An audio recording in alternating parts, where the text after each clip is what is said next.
Ladies and gentlemen, our referee has called a stop to this contest, declaring the winner by knockout and new MMA show!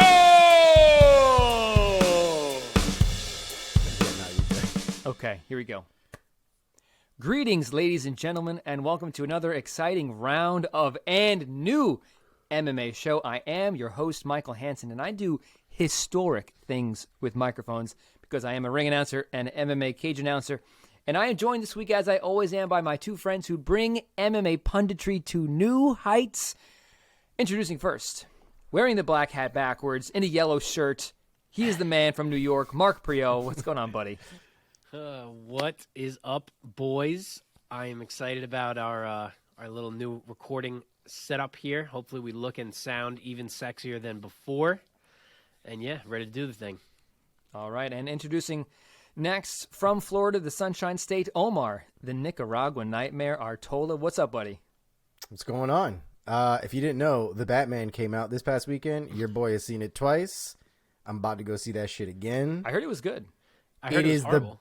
Fuck you. It is the best Batman movie ever. I heard it was the worst Batman movie. Get better friends, Mark. No, I've heard it was Get good. better friends. Yo, It's better than the Christian Bale ones because those were great. yeah, Well, well, he took Christopher it to Nolan. Better than the Heath Ledger one. I don't even need to see it. Christopher Nolan can suck a whole dick, is what I'll tell you. Okay? I won't get into it. This is not the proper forum for this kind of conversation. Heath Ledger's dead, dude. Have some respect.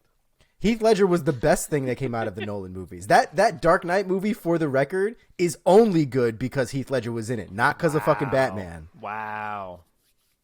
Y'all can at me with that one. Put that in a clip. Man. That's right. We started out with a hot take not about MMA. But, boys, we do have MMA to get to this episode. And just as Mark alluded to, yes, we have a new look. We're using a new recording platform. So let us know in the comments what you guys think about it, if you like it, if you hate it. And cool.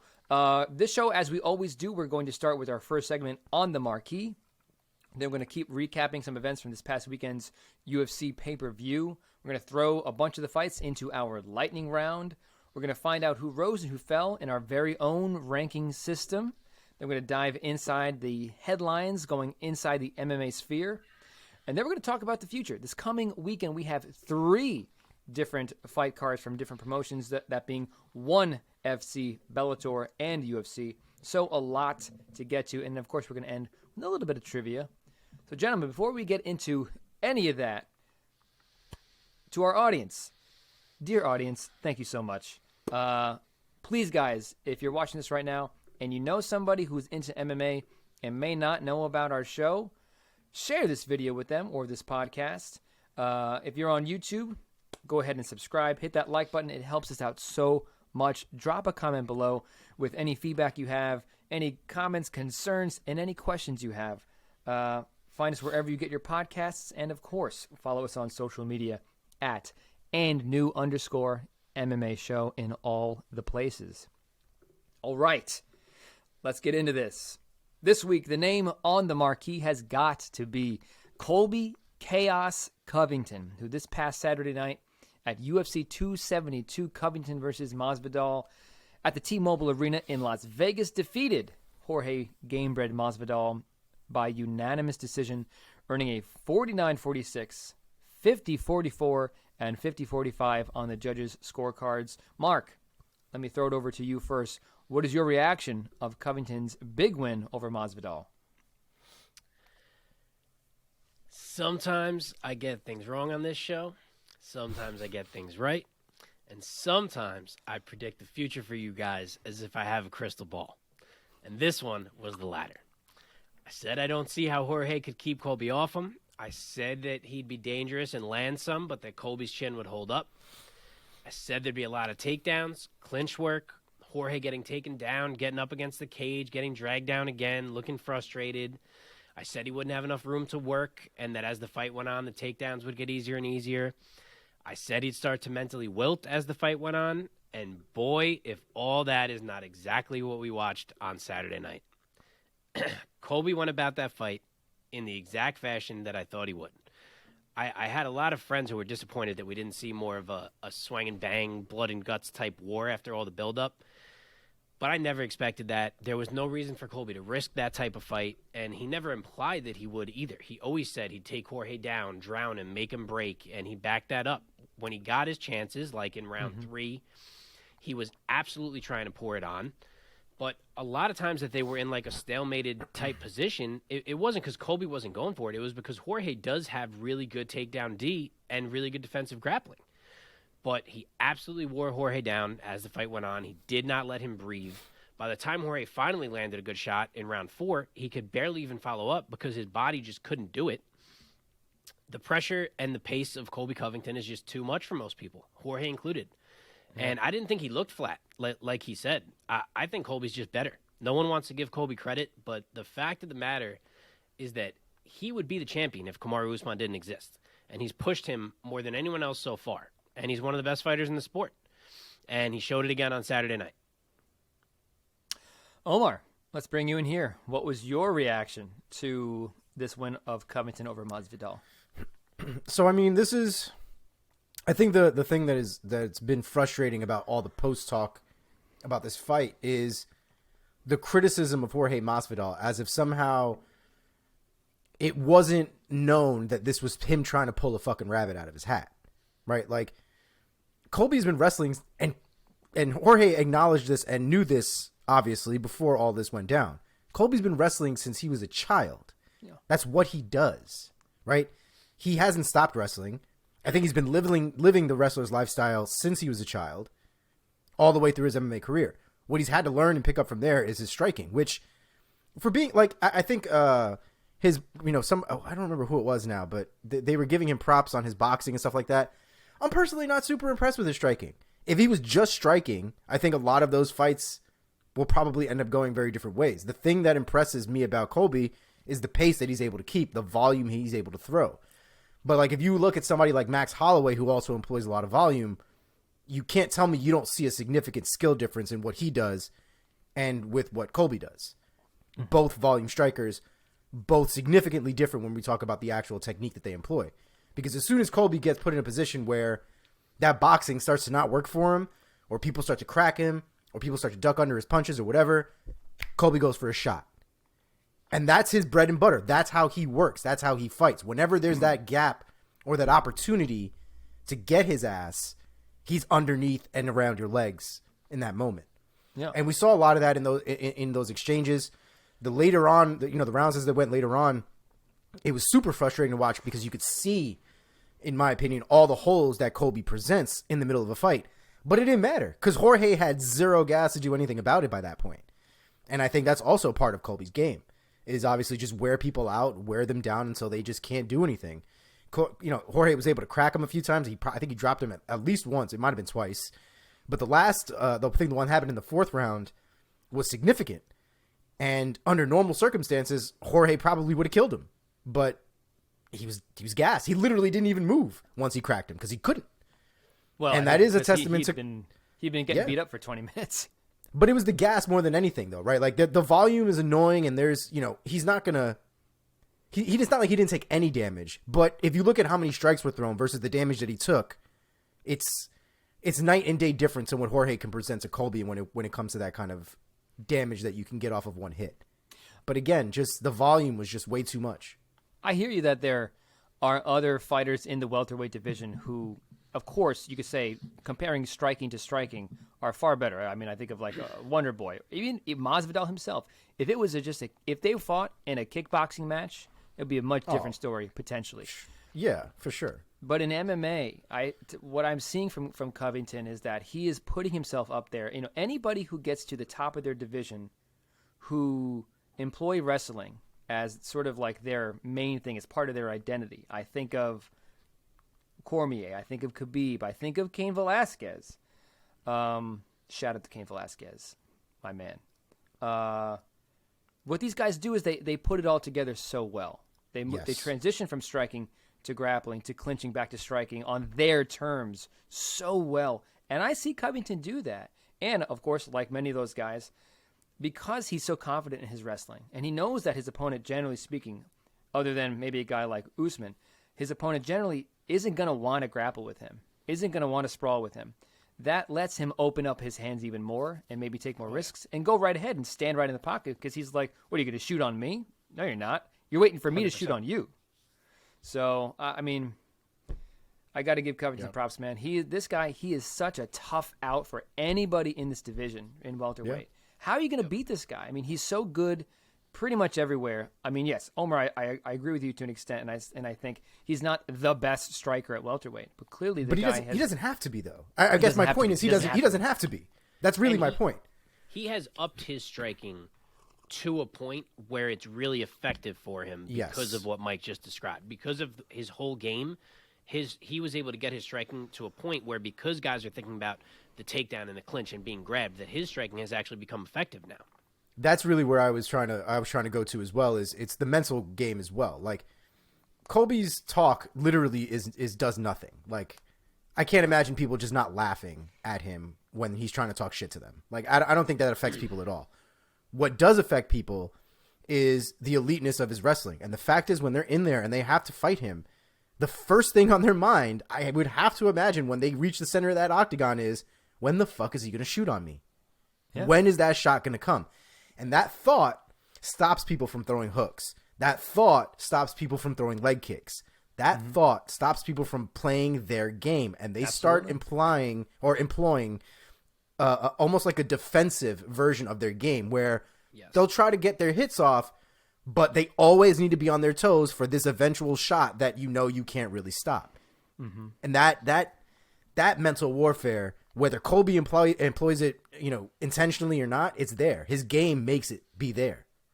I also think there's an aspect of the gas tank that wears on you, and that guys are used to being like, all right, like, if I stuff this shot, I can get out of here. If I stay up against the fence right now for 5 seconds, I'm going to be able to push out of here. I'm going to be able to separate. And Colby just never stops, to the point that in your head you're thinking like, all right, like, a few more seconds, I'm gonna get a chance to reset here, and you just never get that chance to reset because he just is on you. Even if you're defending the first thing, he's going for the next thing, and it starts. You're mentally like, shit, like, I'm stuck here, like, I can't get back out into space, and it starts to break you down. Yeah. And I think the takedown attempts too is where Colby gets his second and third wins from, because he's able to employ those. Again, those moments, those transitions from the strikes into the takedowns. But while the guy against the cage, like Jorge, for example, is trying to work to get himself off, Colby just kind of has to chill there for just a few seconds, get a deep breath, get a moment, and then he's able to take him down, rip his legs out from under him, take another moment, start beating on him, throw his little pillow punches, take moments. But as much as I give him shit for the pillow punches, again, he doesn't need to knock people out. He just doesn't. His game doesn't require it. You know what I mean? It's he needs to hit hard enough to get people to not want to be hit by a good shot, and he does. Yeah. He needs a reaction. You know what I mean? Yeah. And Jorge got to a point where he wasn't reacting. He got lit up with like 8 or 9 punches, but the 8 or 9 punches didn't do anything. And that's what I mean by pillow hands, right? Like, it's not going to knock him out, but it didn't need to. It needed to rattle him so that when Jorge reacted, like he eventually did with a hook, Colby's underneath him. And even look at the end of that fight. I mean, Jorge's talking trash to him across the cage while being leaning held on up. Security. Yeah. And Colby's looking like he could have gone 2-3 more rounds if he needed to. Yeah. It's true. I mean, that being said, I'm looking at the welterweight rankings right now, and there's still a number of guys who I would love to see Covington match up with. I'm very curious to see how it would go. Before I do that, I just want to juxtapose in terms of a guy right in the welterweight division who I am going to compare to Covington. Sean Brady. Okay, Sean Brady's a guy who I watch, and I mean, respect to Sean Brady. The guy's legit. I have not been like wowed by his fights. He's a guy who I'm like, his game plan. He's gonna grapple, but Sean Brady, when I watch him, he grapples in a way he's looking to control the fight. He's gonna have the vast majority of like control time, and he's gonna go to a decision.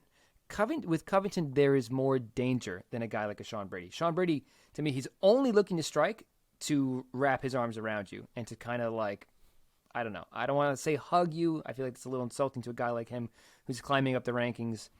But do you guys see my comparison? I see what you mean, and to kind of extend off it, I kind of mentioned this earlier. I had a few friends who were saying like how boring the fight was, and they were saying, "Oh, Colby laid on him," and I'm like, "No, he didn't." Like if the laying you're talking about is when Jorge was defending takedowns, which is what's going to happen sometimes because Jorge is pretty good at defending takedowns.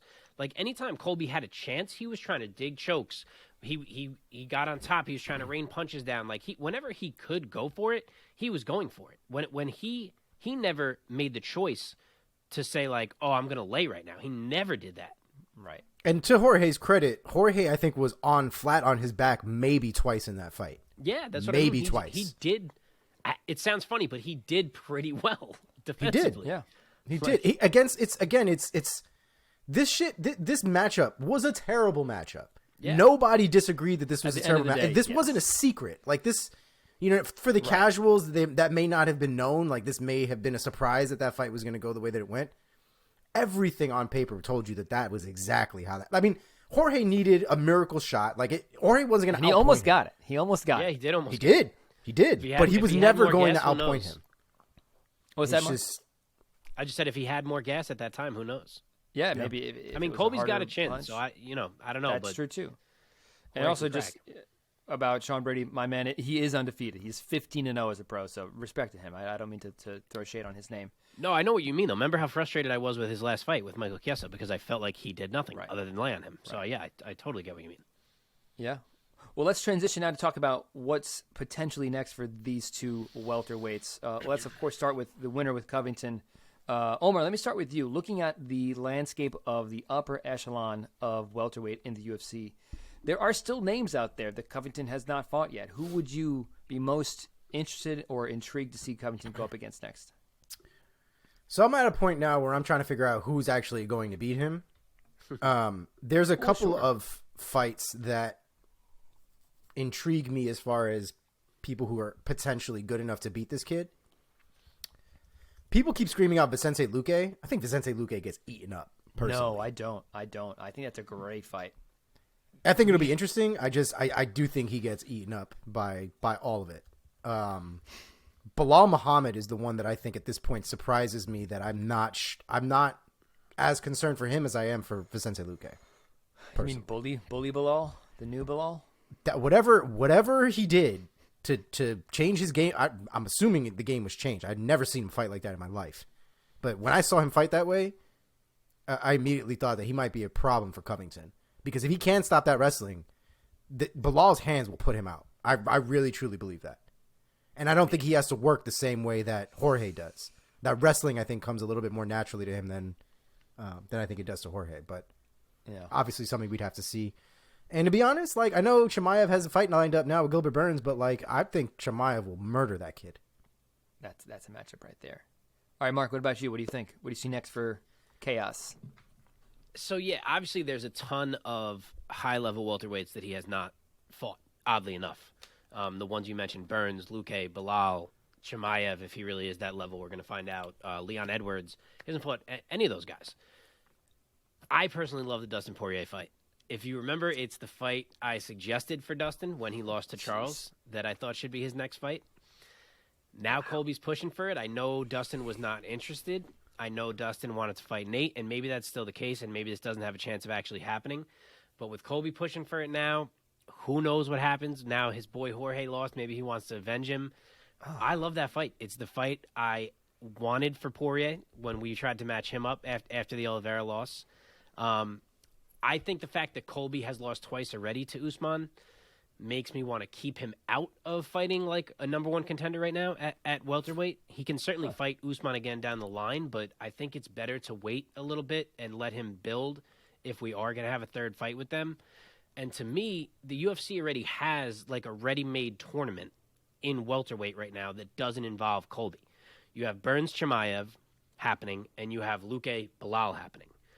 So to me, if you're going to do Kamaru and Leon Edwards, when you do that one, you can just take the winners of those two fights and have them fight for the next title shot and leave Colby out of it for the time being, have him fight someone else. And to me, that someone else would be Dustin Poirier. I think it's an awesome fight. I think they can headline a pay-per-view in a 5-rounder easily. I think Dustin matches up better with Colby than Jorge did. Granted, I guess the bookies disagree because the line opened at Colby minus 600 and Dustin plus 425. Yeah, I think it's a terrible matchup, personally. And again, I don't know that Dustin would be interested, but if I could pick what happens, it's what I'd pick. Yeah. Just a quick side note. Sorry, go ahead. No. I was just going to say Luque and Muhammad are actually, I forgot that they were actually scheduled to fight in April. So yeah. the winner of that fight, I would like to see go against Colby. So, Mark, saying Poirier, because I agree with Omar. I think that's a terrible matchup for Poirier. I think he gets ragdolled. In choosing that fight, do you choose it because you also think it would be competitive?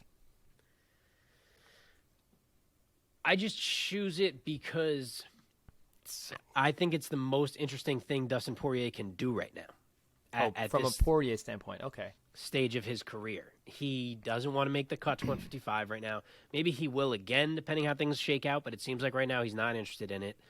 I don't really see him making like a true welterweight run to say like, oh, let's give him this contender, that contender, which sort of leaves us with Nate Diaz, which, like, sure, if we're going to do it, let's do it, but it seems like it's just never happening.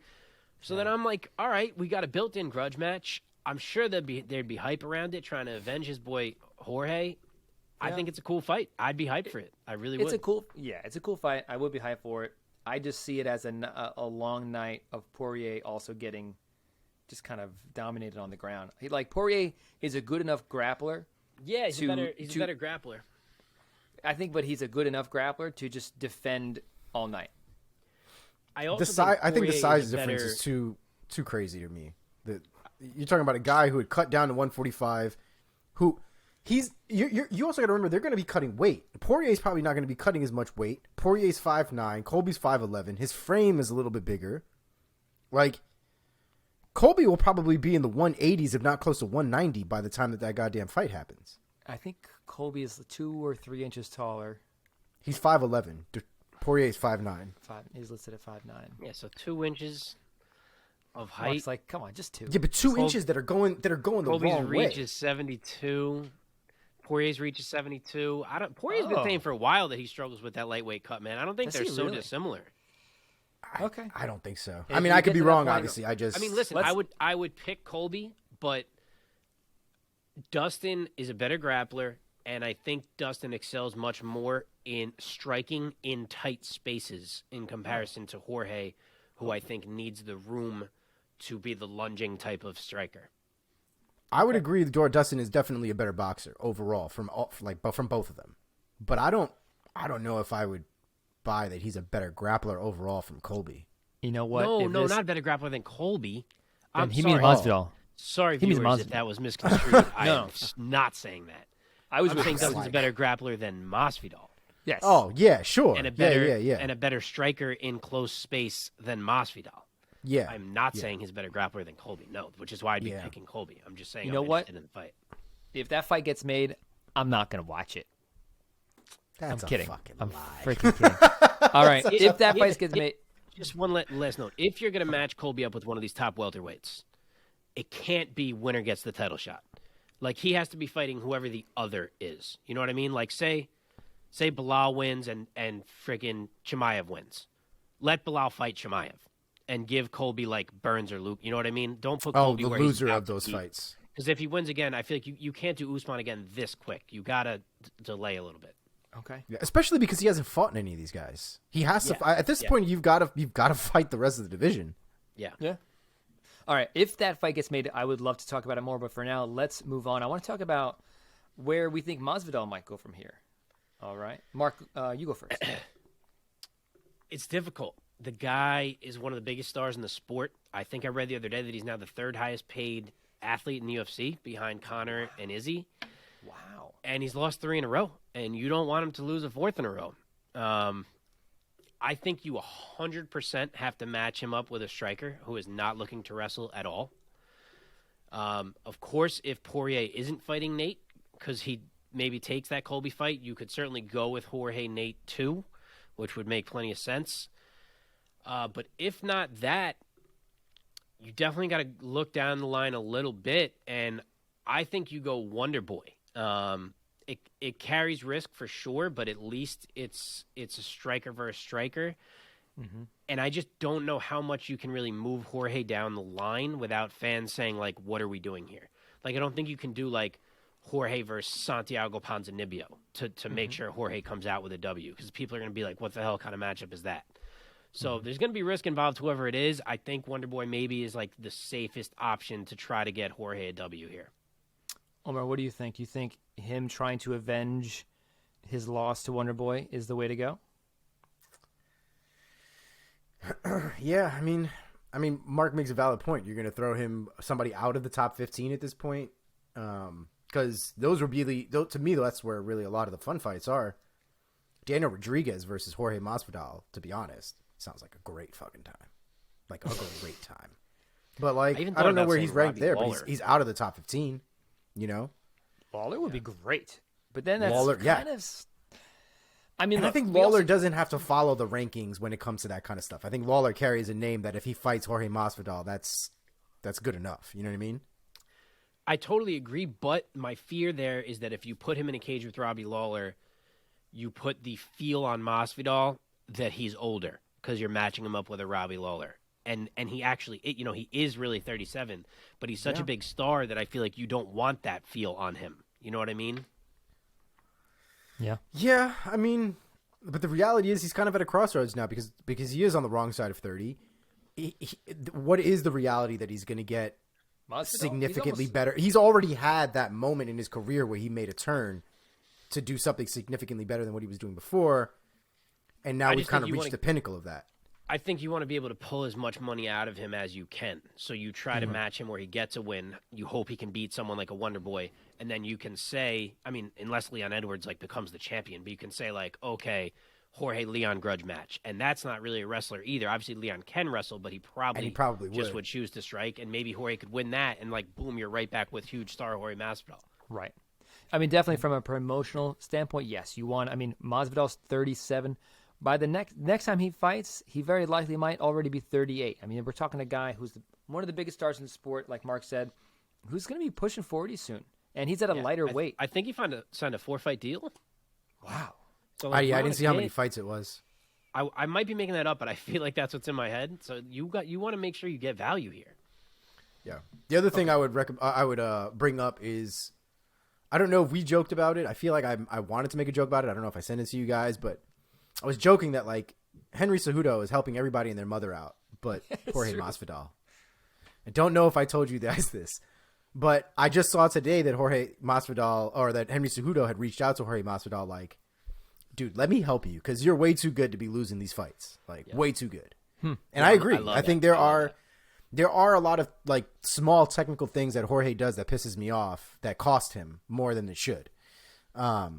Especially with his movement and his choice of what he throws when he's throwing it, especially against guys like Colby and guys who are they're not all the same. You can't fight these guys all the same, even from a striking perspective. But he does what he does, and it is what it is. But hopefully Triple C can make him, as he says, more technical, quote unquote. Yeah. It's crazy to think too that a guy who is experienced as Masvidal, he's almost 38, and he's been fighting for the past forever, 20 years basically.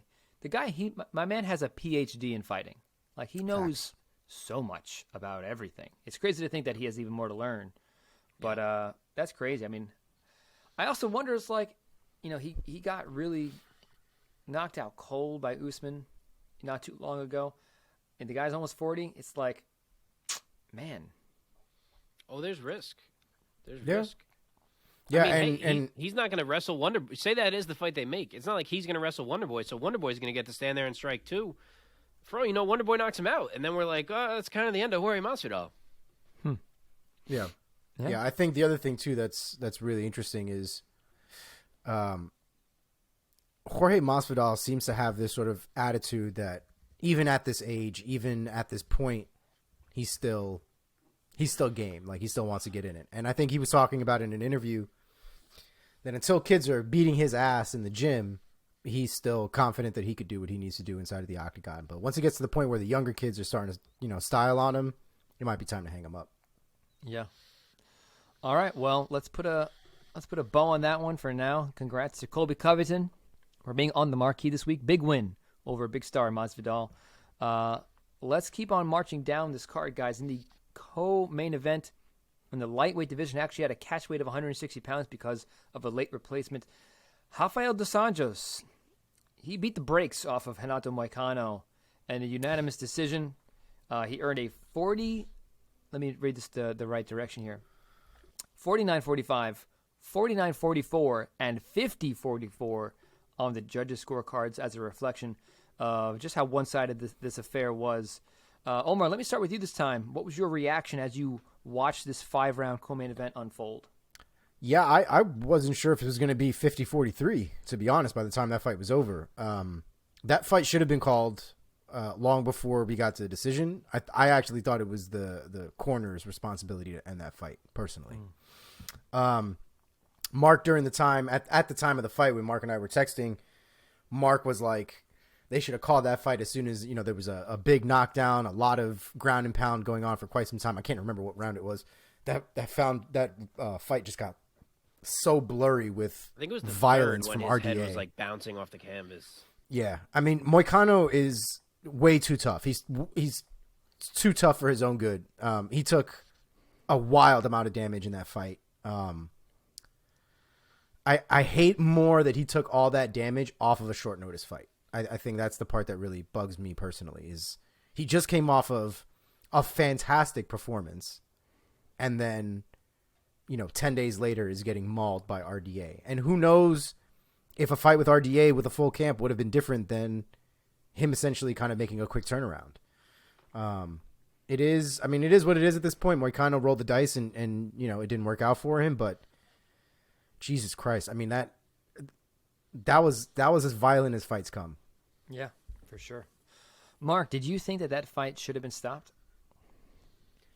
Yeah, I did. I thought I was going to nail this one too because I had said RDA by 4th round TKO, and at first I thought it should have been stopped in the 3rd when his head bounced off the canvas. I thought that should have been it. Omar said he wasn't sure, but then at the end of the 4th, I thought either the corner or the doctor or Goddard or one of them. It seemed like guarantee one of them was ready to be like, okay, we don't need to do a 5th round.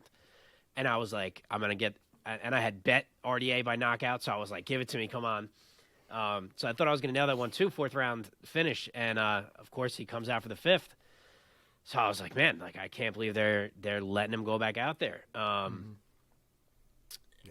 But then Moicano goes out and arguably wins the 5th round. So it's like – I don't know. It's so hard to judge these things. I mean, it doesn't change my take that it should have been stopped because I still think it should have been. But either way, dominant display from RDA. The exact type of performance he needed to get buzz back on his name in the lightweight title picture. He reminded everyone how good he is everywhere. He did it all in that fight. And through 2 fights back at lightweight now, he looks like a totally different grappler. It's amazing the difference 15 pounds can make. He's doing things that he didn't do at all at 170. Yeah, he was fantastic. Moicano, as we said, he took a beating in there. He's certainly tough as hell. He may be showing that his chin is no longer such an issue at 155 without the weight cut to 145. So I guess he could possibly take that as a plus here, and I'm sure he'll be back with another chance against like a ranked or a near ranked lightweight. I'm sure the UFC is thrilled that he stepped up there and fought the way he did.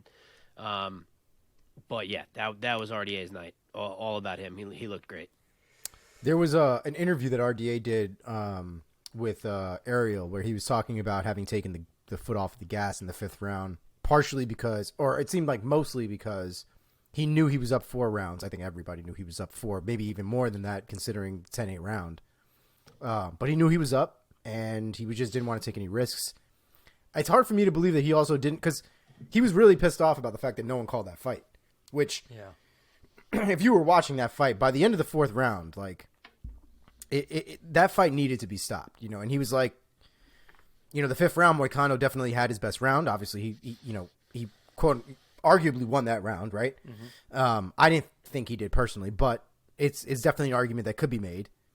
And it is very possible that RDA decided to not continue to beat his ass because of all the damage he had already taken, the damage that frankly he didn't need to take anymore as it was.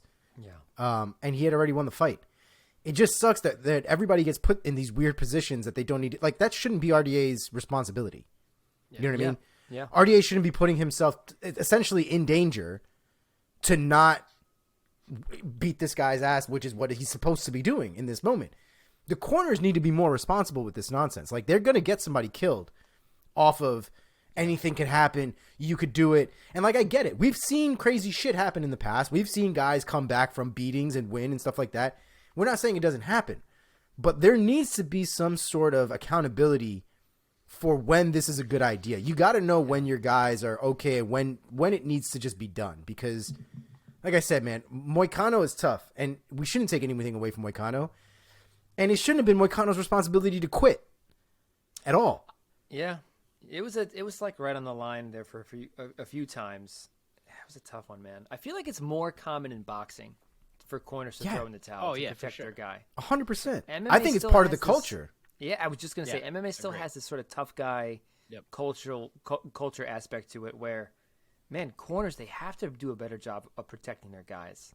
Yeah, and to be honest, we don't. I don't also think that we ask for that for towels to be thrown in often.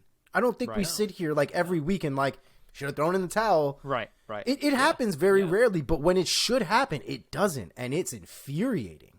Yeah. And also MMA fans on the other side of that, we're not so bloodthirsty that we're like, we're not like finish him kind of mentality. Yeah. So it was tough to watch at moments. We want to see competition. Even when a fight is one-sided, it's almost like not even fun to watch anymore. Like a good example, the Sean O'Malley, what's the kid's name? Moutinho.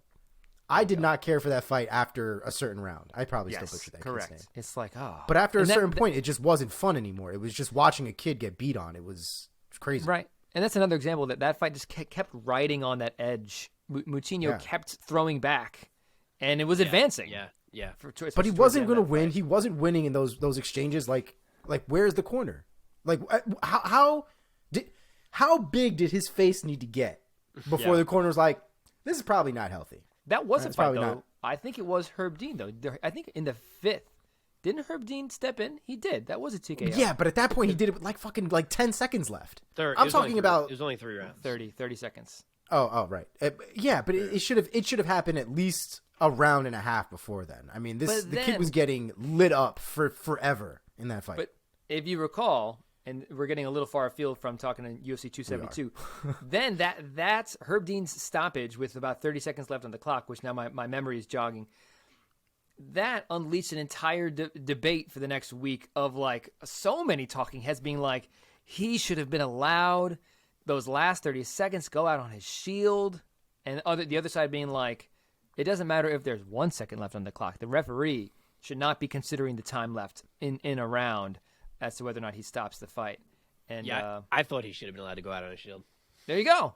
That was I hated the take at all. Episode we ever did of this show. Is that possible? I don't know. It might have been. First or second. It was early. I hated that whole take on the last, because even in the moment, I'll admit, like, I was annoyed that he stopped the fight when he stopped the fight. But when you take a second, I was screaming for that fight to have stopped a round and a half ago. Like, I was too. It was too late as it was. Like, all right, let's bring this back. Let's get back on track here. Let's. Do you guys want to mention real quick? You want to shout out opponents for these next for these two guys? Yeah, I will. For RDA, I think there's 2 options that are interesting. One, I think you can go right back to Fiziev. I'm not sure how long he is out for. I know it was just COVID, so it's not like he has to recover from an injury, but some people get hit harder than others, so who knows how that's going to be. I'm not sure how soon RDA wants to fight again.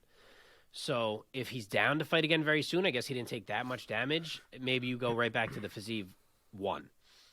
If RDA is not trying to fight till like the summer, Fiziev probably wants to fight sooner. And I did hear RDA mention him against Conor.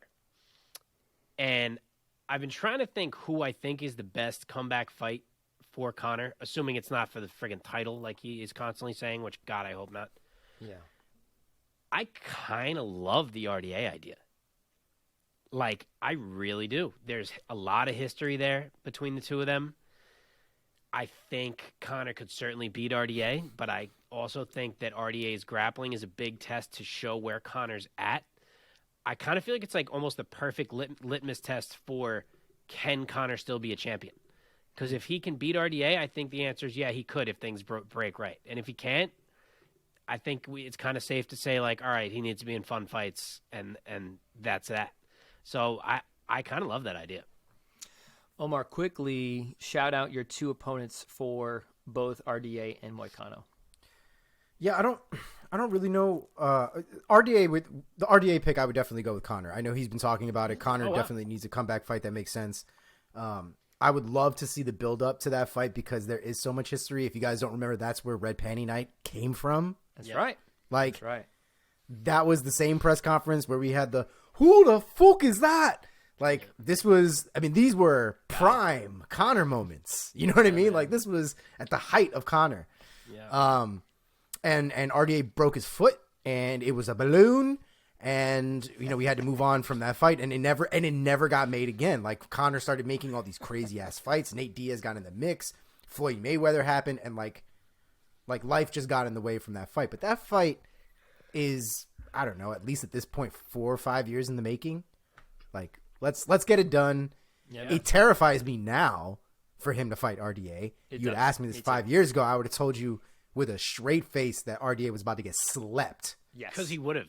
He would have. Yes. Probably, he very well would have. But I don't, Conor has been making, a different guy. He's been making very different choices in these fights. He does not fight the same. Yeah. If we get kicking Conor, if we get karate style Conor, I pick him against RDA any day of the week. If I get this bastardized boxing version that he's been giving us, I'm not about it. I don't trust it. Dude, the Conor McGregor that made his run, that historic run, I would have picked him again. He would have beaten Fedor. Yeah. You know, it's like that guy, he would have found a left hand for just about anybody. Yeah. 100%, man. It's a shame to see kind of the fall here, especially when he has so much potential still. Like, it doesn't need to be this way. Yeah. Also, real quick, my foot was like a balloon. That will never not be funny to me. And so also, just a real quick mini story. For anybody who doesn't know, my wife is a professional dancer, and now she is on faculty at a college, and she teaches dance. And she has this long time foot injury that always lingers with her. She's going to be dealing with it forever. Every once in a while, when she has like a flare up of pain in her foot, I always drop that line. I'm like, your foot's like a balloon. And she's like, what? And I'm like, it's just for me. It's just for me. There was not even a like. It was just, my foot was a balloon. Okay, resume. For Moicano, I would have to, I'm torn as to whether we should give him somebody up, because we may have been trying to give him somebody up after the Alex Fernandes fight. Or now with that serious ass beating, do you give him somebody like just right below him? Mm-hmm. The reality is there are decent fights here, especially kind of considering how things have shaken out since his last fight with Fernandes. Joel Alvarez now is just coming off of that ass beating of his own. That's a fun fight. I don't know. He's out. They're obviously both outside of the 15, but they're right there. They're right next to each other. Mm-hmm. If we have to give him somebody in the 15, I would say Brad Riddell is still a fun fight. Sure. I would probably go with either one of them. I just keep him away from Arman Sarukian because for reference, not right now. Real good. Just not right now. He needs a minute. On your matchup right there, Alvarez is my number 17 lightweight, and Moicano is my number 20. So yeah, they're both kind of just outside. Okay. For me, I would go with the same guy I said when he beat Hernandez, which was Diego Ferreira. He is ranked 15 right now. I think Moicano deserves that shot. I don't think he should lose it because of this. I think that's a fun fight. That's where I'd go. All right. Cool. Let's keep marching down this card, guys. Excuse me. In the featherweight division, Bryce Mitchell defeats Edson Barboza by unanimous decision, earning a 30-27, 30-26, and 30-25 on the judges' scorecards. Man, Bryce Mitchell, Thug Nasty, is becoming one of my favorite fighters on the entire roster. Mark, let me start with you this time. What was your reaction to Bryce Mitchell's pretty dominant performance over someone who we called last week kind of a legend? Yeah. What can we say? Bryce Mitchell has officially arrived, and he did it in dominant fashion. For reference, I think it actually might have been you, Mike, that pointed this out to me, but I'll steal it from you here. Bryce was 4 for 4 on takedowns against Edson Barboza.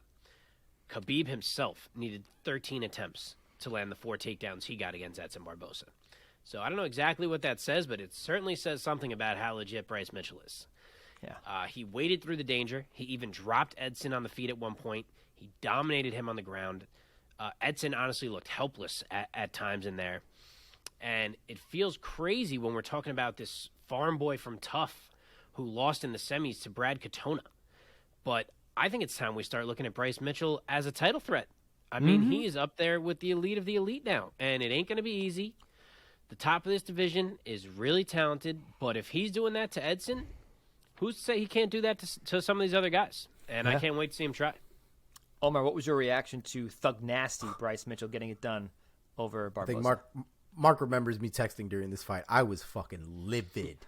Livid? Livid. Why? Oh, my God. Edson had me, like, yelling in the middle of Buffalo Wild Wings because he at one point I promise you I was like, what the fuck are you doing? The guy next to me in the table next to me, he's tired, bro. And I was like, I looked over at him, I said, fuck that. It's like, dude, I was so mad, yo. Matter of fact, look at the Edson Barboza fight against Bryce Mitchell and then look at Jorge Masvidal and how he dealt with the insanity of the ground game that is Colby Covington, right? Edson Barboza, from the first takedown, just chilled on his back. Just chilled there. Barely tried to make any frame, barely tried to hip out, barely tried to make it a wall walk up the kick. Like, did nothing.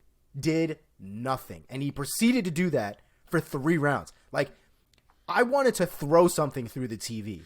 I was so annoyed because that's also, I've never seen Barboza just accept takedowns so easily once he's on the ground.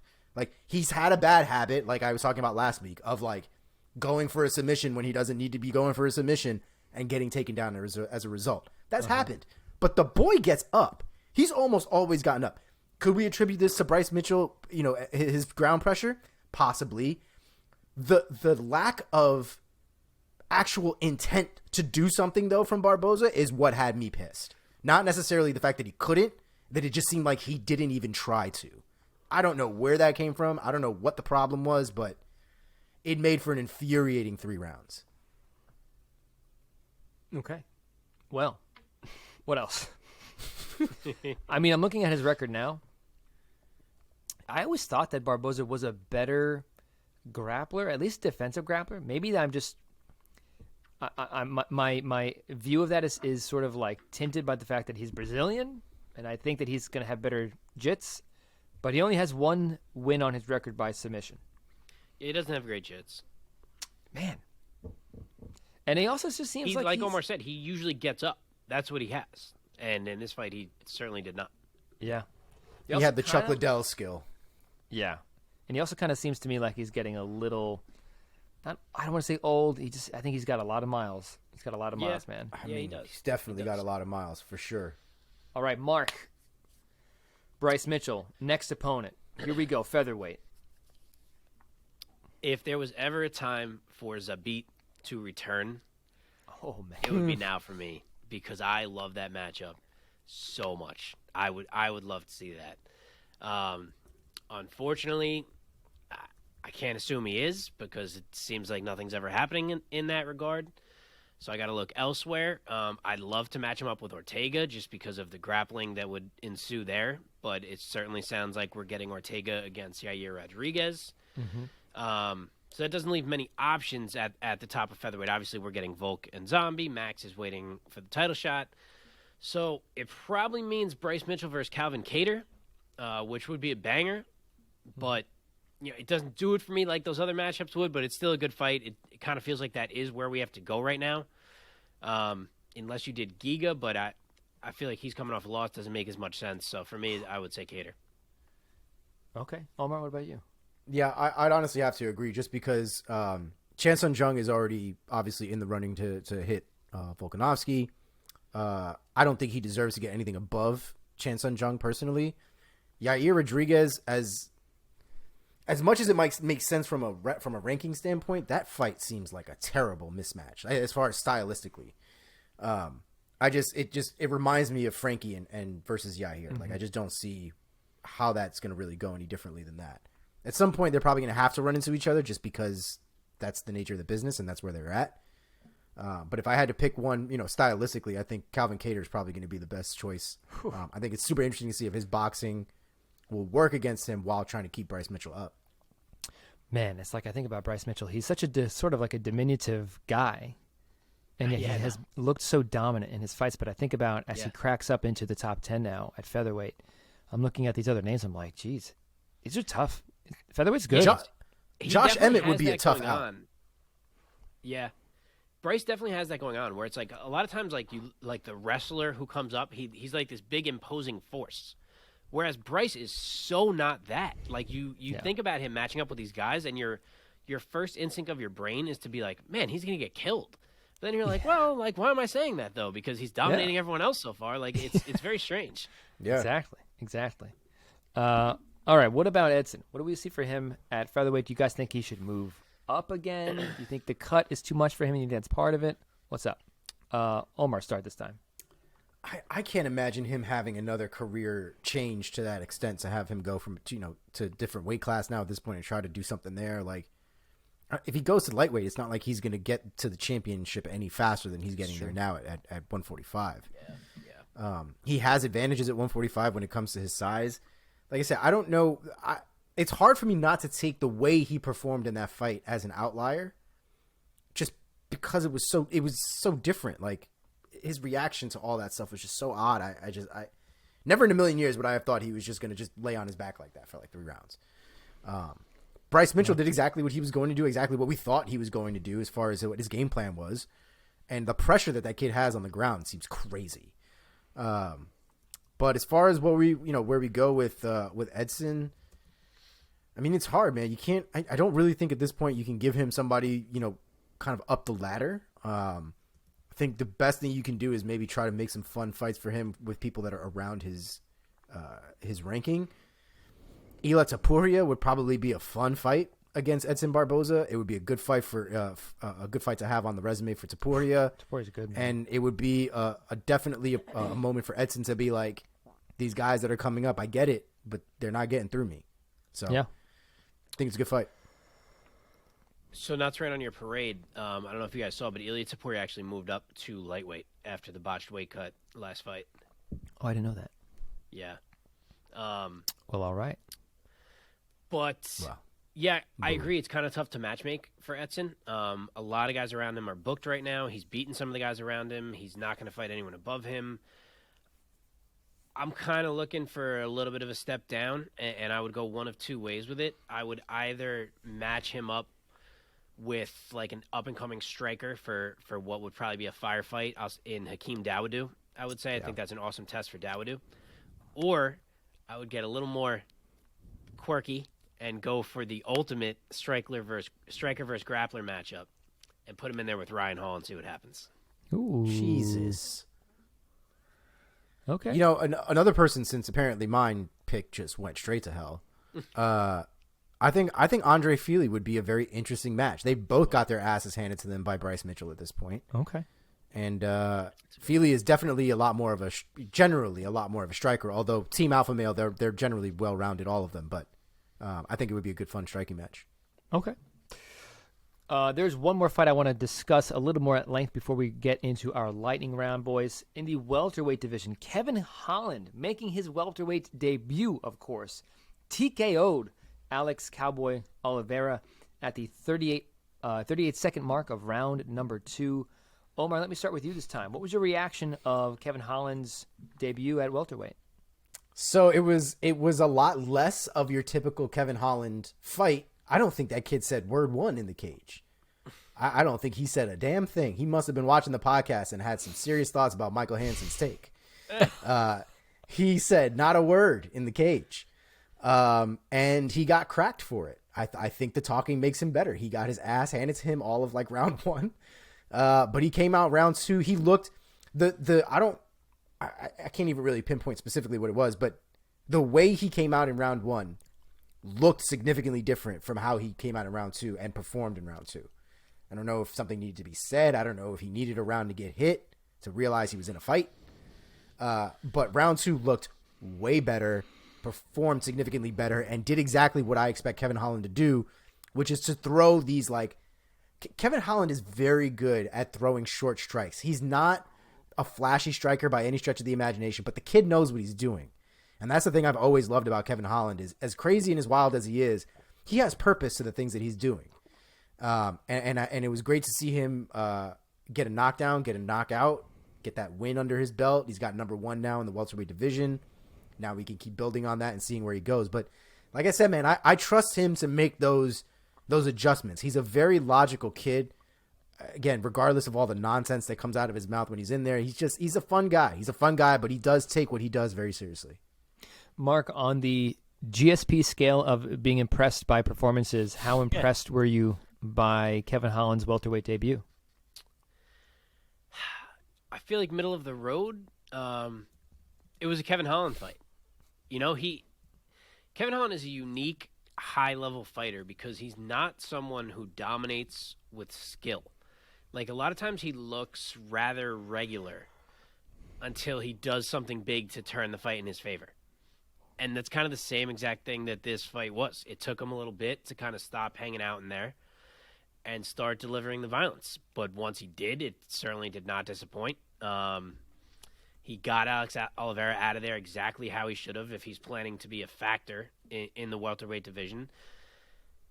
It just took him a little bit to kind of get going, like Omar said, but now he positions himself for what I'm sure will be a significant fight. And let's be real, the welterweight division at this point, for him specifically, is filled with where he's at right now, filled with fantastic fight matchups. I mean, there is fun to be had for the next year with Kevin Holland if we can keep a consistent schedule. Fun. Totally. Yeah. Stay right there, Omar. Name one of them. Who do you want to see next for Kevin Holland? Top of my head, Nico Price. Nico Price against Kevin Holland. Y'all can thank me for that one later. That's guaranteed highlight reel material right there. Okay. Mark, what about you? So I love that fight. I thought about that one myself. I also like the one Holland said, which is Daniel Rodriguez. I think that's a cool fight. Yeah. I am going to go with the battle of the craziness and say, give me Holland against Michel Pereira. Ooh. The battle of the button mashers. I like it. I like it. Yeah, man, for sure. Yeah. Those are all good. Those are all good for sure. I like those. Okay, let's you want to throw out a name for no, don't worry about Oliveira. Let's keep going. Sorry, Cowboy Oliveira. Sorry, Alex. Sorry, pal. Sorry, Alex. Okay, let us now throw the rest of these matchups of UFC 272 into our lightning round. Here we go. In the heavyweight division, Sergey Spivak TKOs Greg Hardy at the 2-minute, 16-second mark of round number 1. Mark, go first. I should have trusted my brain instead of my gut on this one. Obviously, I picked Greg Hardy by first-round KO. If you remember, I couldn't even explain why. It was just a gut feeling, and the reason I couldn't explain is because it was a dumb gut feeling. He looked bad. His recent performances make you wonder how Alexander Volkov let him hang around for 25 minutes. But Spivak just absolutely drubbed him. He either needs to fight someone much lower down the ladder, or it may already be the end for him. We shall see.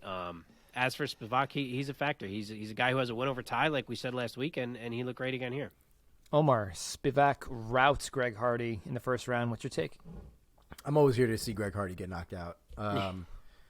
The reality is, and I've said this, I feel like for a little while now, I don't think Greg Hardy needs to be in the UFC. I don't know what this need is for him to be in the UFC. I understand that he's got a name.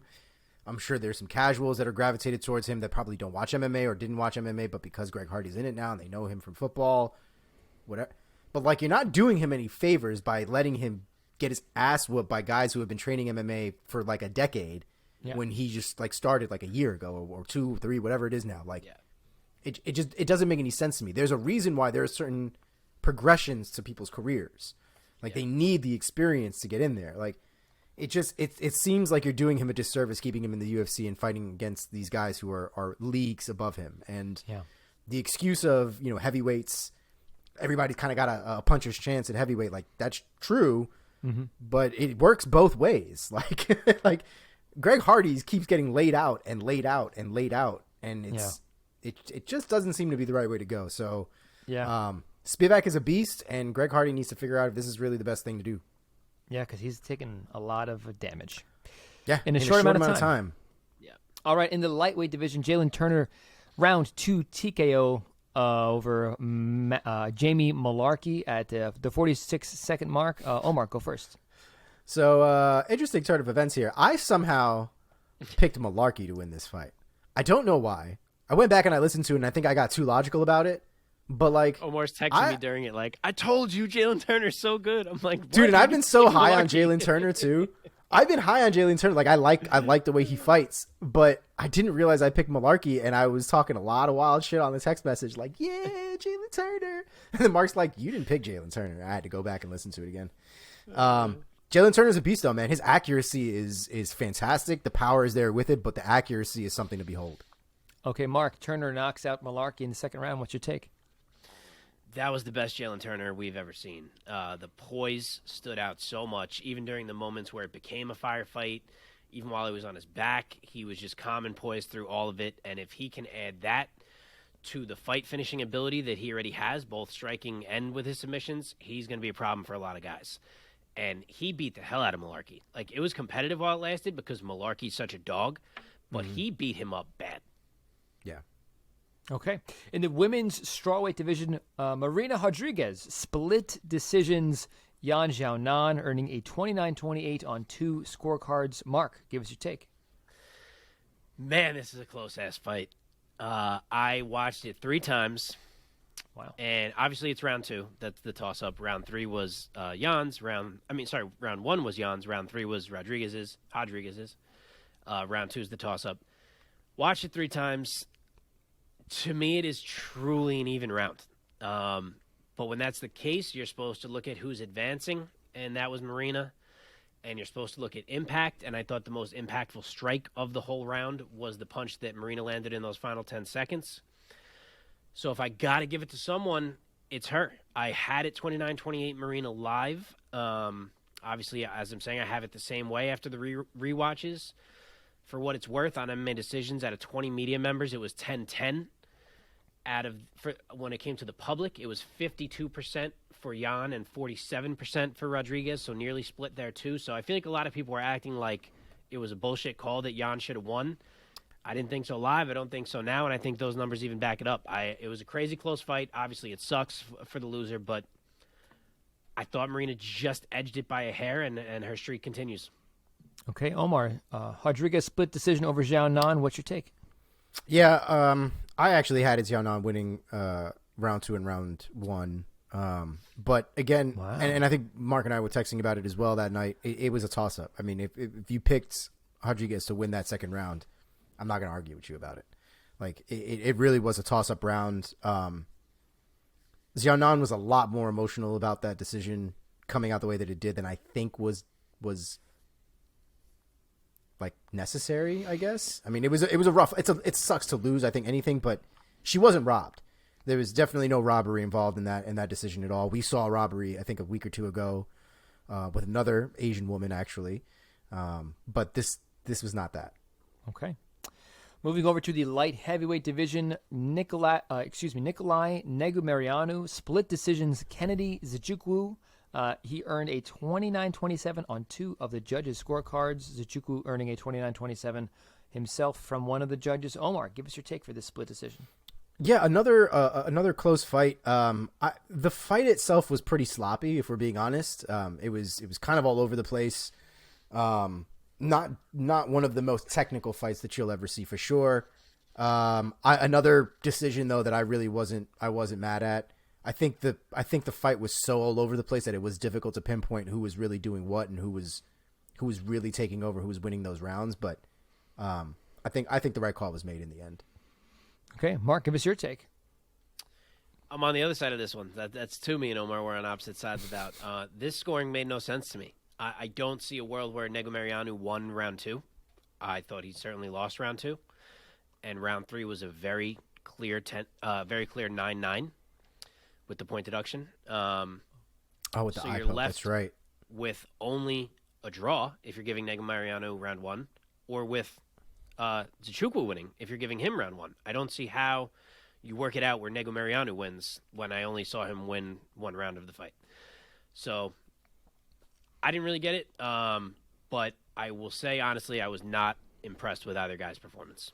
Yeah. Okay. Yeah, I probably should have gone back and watched that fight a second time, considering how close that was, but, like, I didn't want to.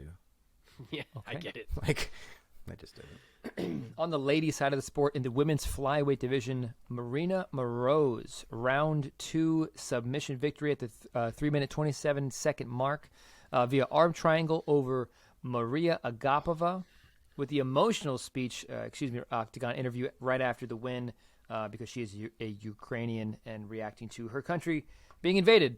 Mark, go first with this one. Yeah, we got this one wrong, man. We should have recognized the Ukrainian power. But this was a perfect fight from Marina Moroz. She knew what the game plan had to be, and it was, we are going to be attached for every second of this fight. Even in the clinch, she wouldn't allow 6 inches of space. It was just, my head is on your chest at all times. And it totally nullified Agapova that she had no room to work. And Moroz is a hell of a grappler. You forget because she's been out for a while with the visa issues and all that, but she is really slick. Great win for her. And just quick side note, I thought Agapova looked awful as the decision was being read. Like, I don't know if it was exhaustion or if it was related to the choke, but I hope that she got immediate medical attention in the back because it looked like she didn't even know where she was. It was kind of uncomfortable to watch.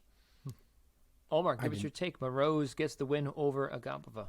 Interesting. I didn't notice that. I was being at Wild Wings. There's a lot of shit I don't notice once the fight is over. It was a good fight. Definitely a good fight from Moroz. They had back and forth moments. Obviously, I think overall Moroz kind of had that fight, but they had some back and forth moments. It was definitely a scrap up until the end. Agapova, I think Agapova is still very talented, and I think that says a lot about where Moroz is, if we're being honest. She did exactly what she needed to do in that fight. She was dominant when it came to the grappling. And that arm triangle choke is it's a problem. And if that's what we have to see going forward with the elite of that division, Moroz is a problem, man. Yeah, for sure. Okay, moving on to the featherweight division. Umar Nurmagomedov defeats Brian Kelleher by submission via rear naked choke at 3 minutes and 15 seconds of round number 1. Omar, go first. Nurmagomedov by steamroll. Yeah, for sure. mean, Jesus. There's not really much you can say here, man. Nurmagomedov did exactly what we thought Nurmagomedov was going to do. I think we might have even given Brian Kelleher more credit than it turned out he should have gotten in this situation. Brian Kelleher is known for his toughness. He's known for being a guy that's not easy to take out. And Umar Nurmagomedov said, "Hold my beer." It was a crazy ass performance, man. And Nurmagomedov is a problem. Okay. Mark, give us your take. Nurmagomedov submits Brian Boom Kelleher. What's your take? Yeah, he's certainly a problem. Certainly going to be climbing higher in this division here, you would think. It was a strange finish because Kelleher had the hand to the ear and chose to take it off as if he wanted to pull it around to grab the hand. So I don't know if he thought he was safer than he was or what, but as soon as he pulled his hand off, he was just immediately in a choke. Like it was a strange choice by him. I'm not sure what he thought was happening, but it was way too late by the time he got his hand anywhere else, and that was the end of that. All right. Now in the flyweight division, Tim Elliott defeated Tagir Ulanbekov by unanimous decision, earning a 29-28 on all 3 scorecards. Mark, give us your take. Yeah, this is another one that came down to the middle round of the fight, deciding it. Round 2 was razor close. Elliott won 1, Ulanbekov won 3. I thought Ulanbekov edged it, and it seems like about 2/3 of the media and the public on MMA Decision agree with that. I mean, 2/3 is still close. It's a fair percentage for Elliott. So, sucks for Ulanbekov. I thought he might have edged it, but I have no problem with the decision going Elliott's way. It was a really good fight, really competitive fight, and I'm happy to see Elliott get the win. Omar, give us your take. Tim Elliott getting it done over Ulanbekov. Yeah, to me, it seemed like a very Tim Elliott fight. Like that was just a crazy scramble fest of a fight. Oh yeah. I think I don't know how much the corners are listening or the judges are listening to the corners, but if they are, Khabib might have lost that shit for Ulanbekov because Khabib was tearing ass into this kid for the entire fight. Like, was not happy with his grappling choices, where he was putting things, how he was getting Khabib had words for him. So he may have lost this fight, but I promise you, I'm pretty sure Ulanbekov is going to be paying for this with a lot of drills and a lot of practice going forward with Coach Khabib. Yep. In the light heavyweight division, Ludovic Klein split decision, another split over Devontae Smith. Omar, give us your take first. Yeah, I'm interested to know now what Mark had here, because I had Klein winning 3 rounds to none personally, so I'm not really sure what the hell happened here. I don't. At the end of the day, I don't have to care as much because he won the fight, so, justice is what it is. But I'm not really sure where he lost rounds there. It was a very technical, very chest kind of striking match. Devontae had his moments for sure, but overall, I don't think Smith won any of those rounds, like, at all. So I'm not sure about that split decision, but at least it went to the right guy. Mark, Klein split decision over Smith. What's your take, and who did you think won that fight? I could have seen round 3 going to Smith. I didn't rewatch this one, but live I was kind of like, not sure who won round 3. But the first 2 rounds were absolutely Ludovic Klein, so I'm glad it went his way. He was just better in this one. Smith was always dangerous, and he kind of started to find his angles late, but Klein really looked good in the first 2. He hurt Smith bad a couple times, and he gets a big win for himself up a division, and he looked fine there. So we'll see if he decides to stay at lightweight or go back, but either way, he was 1-2 at this point in the UFC, so kind of legitimizes him. Good win for him. Okay, last one. Dustin Jacoby, unanimous decision, earning a 29-28 on all 3 judges' scorecards over Michal Oleksiejczuk. Mark, go first. Jacoby kind of got big-timed in round 1, which Oleksiejczuk tends to do to people. I love watching him fight because he just walks at you and throws bombs, like with no – I shouldn't say bombs, technical bombs. But he's not intimidated by anyone. He walks right at you. And it messed with Jacoby in round 1. I think round 2, Jacoby realized he was like, you know what, it has to be me putting the pressure. I have to be the one moving forward because if I keep letting me be the one backing up, this isn't going to go well for me here. He made the switch. He did get the W, and it was even more impressive when we learned after the fight that he had to do it all without kicking because of injuries, which is one of his main weapons, if not his best weapon that he has. So to do all that with just his hands, that's a good win for Dustin Jacoby. Okay, Omar, bring us home. What's your take? Yeah, I mean, it got interesting the further the fight went because at one point it looked like Jacoby was about to pass out right in the middle of that octagon. He had blown his wad trying to kind of finish Oleksiejczuk, and then just was basically trying to coast his way into the 3rd round and then hopefully kind of get to that point. Regardless of that, Oleksiejczuk did not really present anything to sort of make Jacoby really get to a point where he was messed up as a result of that cardio issue.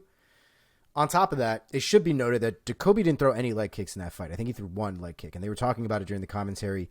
It did come out that he did have an injury during that fight. Both of his knees apparently are screwed up, and I think he messed up his foot before that fight even happened. So his game was a little bit different than it generally is, which is why I think his performance was a bit lackluster than it probably normally would have been. All right, and that does it for this week's lightning round.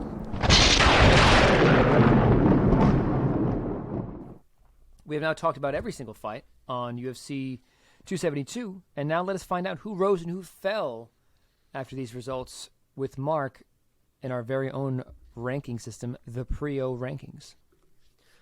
All right, people. I'm going to try to bang these out quick because we got a bunch of fights to still preview here, and we've been talking for quite a while. Only risers this week, 5 of them. Working from top of the card down. Bryce Mitchell from number 16 to number 8 in my featherweight rankings. As we said, obviously had his breakthrough moment here and is now firmly entrenched as a top 10 featherweight. Next one is Jalen Turner from 58 to 52 in my lightweight rankings. Not a huge jump, but I think his next matchup is going to probably be against someone that provides him that chance. He looked really good. Nikolai Negumereanu goes from number 36 to number 29 in my light heavyweight rankings. Moves up on the back of a weird win. Didn't love his performance, but it goes in the books as a win. He's now 3-1 in the UFC, so he moves up the ladder. Umar Nurmagomedov makes a big jump from number 61 to number 35 in my bantamweight rankings. Wow. Gets his second UFC win, first one over a credited opponent, and I have a feeling he may be ranked a lot higher in the near future. And then the last one is Ludovic Klein. He was number 71 in my lightweight rankings, where I inserted him as he moved up for this fight. He goes to number 57. I'm assuming he may go back down, but that's where he is now, so we'll see. And that is it this week. All right, thank you, sir. And that does it this week for our recap of UFC 272, Covington versus Masvidal. All right, and now let us go into the headlines with Omar with our next segment, Inside the MMA Sphere. Oh, yeah. So we're going to actually keep it pretty light this week just because we have a lot of stuff to get to with one championship, Bellator, and a UFC card. So just really going to give you guys the stuff that at this point is really super important, which frankly is just Cain Velasquez. So I'm just going to give you guys an update on what's going on with Cain. So we did talk about how Cain at this point, actually I think the last week, the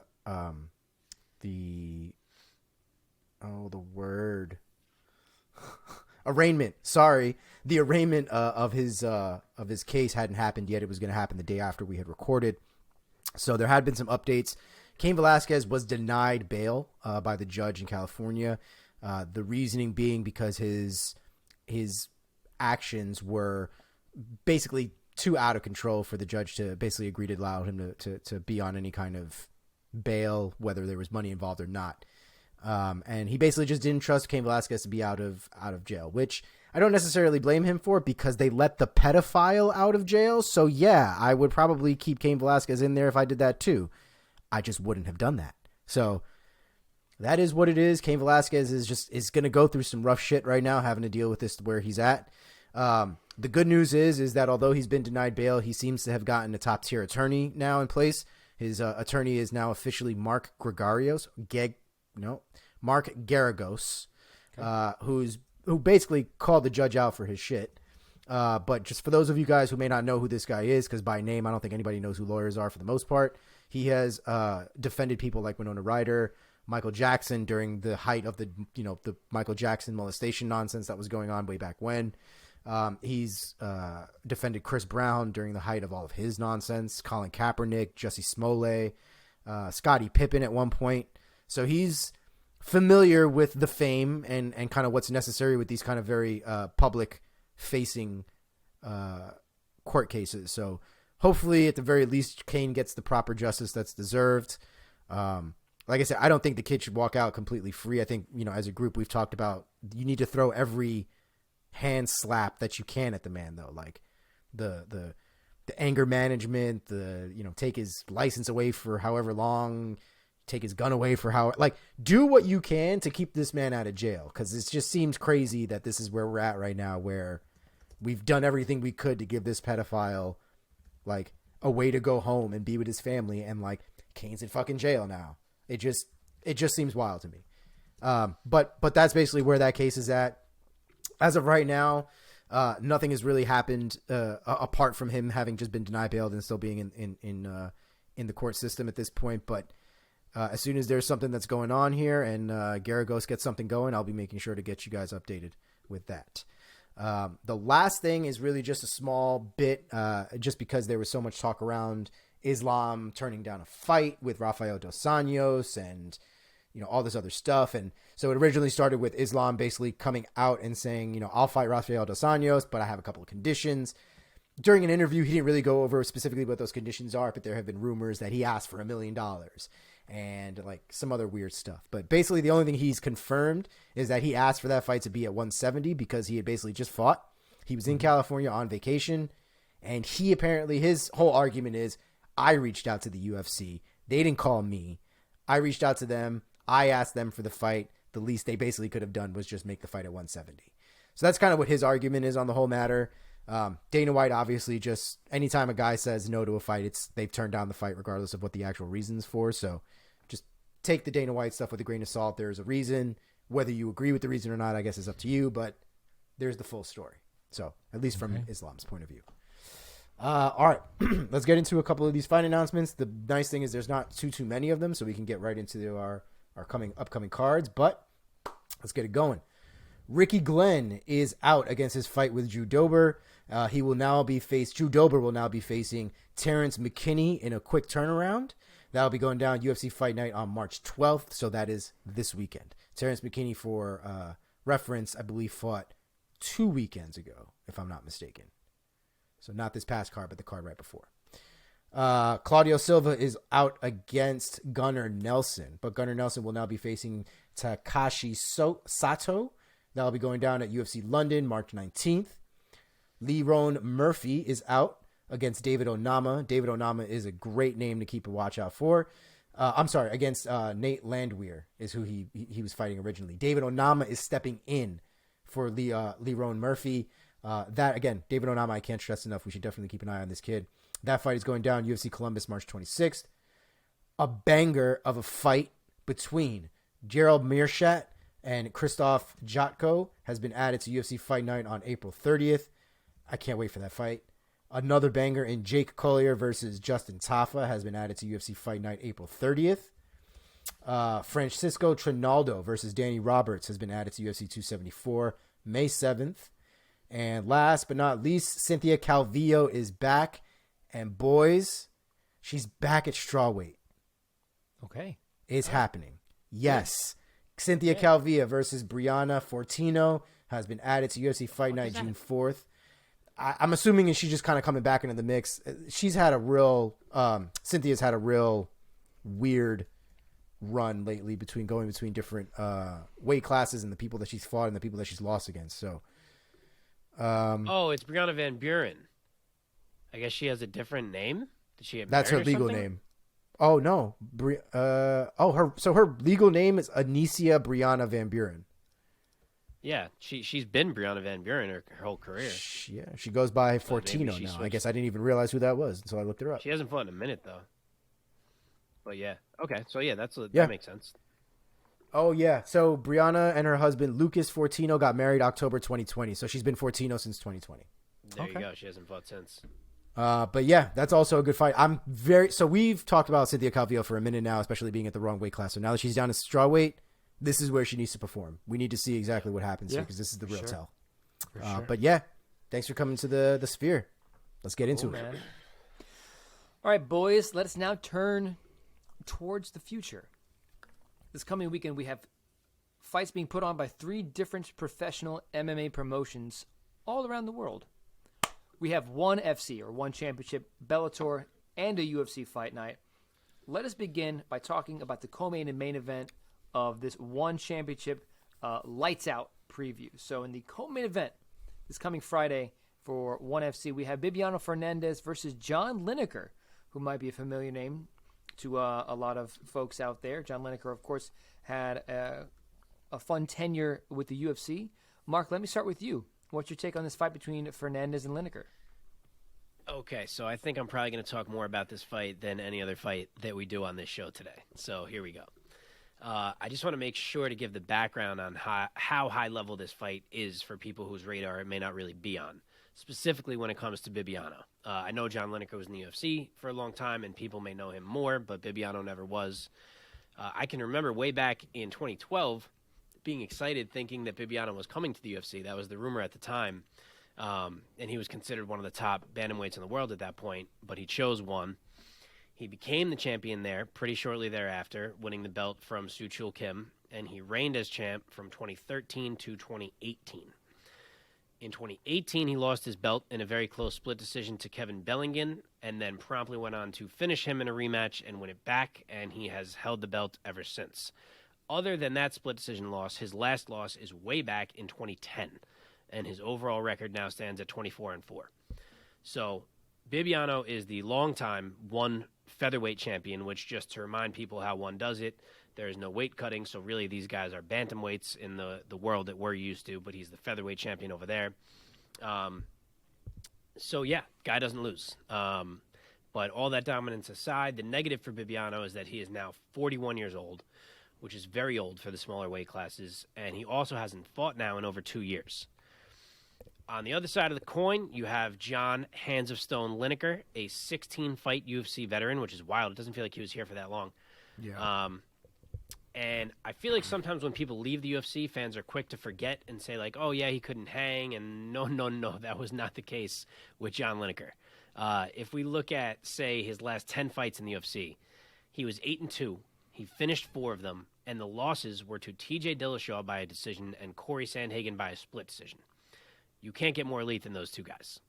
And just to note, a couple of the wins in there are Rob Font and Marlon Vera. So that tells you everything you need to know about how good John Lineker is.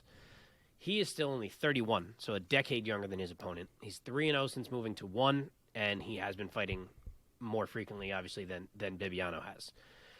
It's an interesting matchup because you could call it kind of a striker versus grappler if you wanted to. It's not on the level of that the main event is, which we'll get to in a minute here, but it is in its own way because, yes, Bibiano can certainly strike.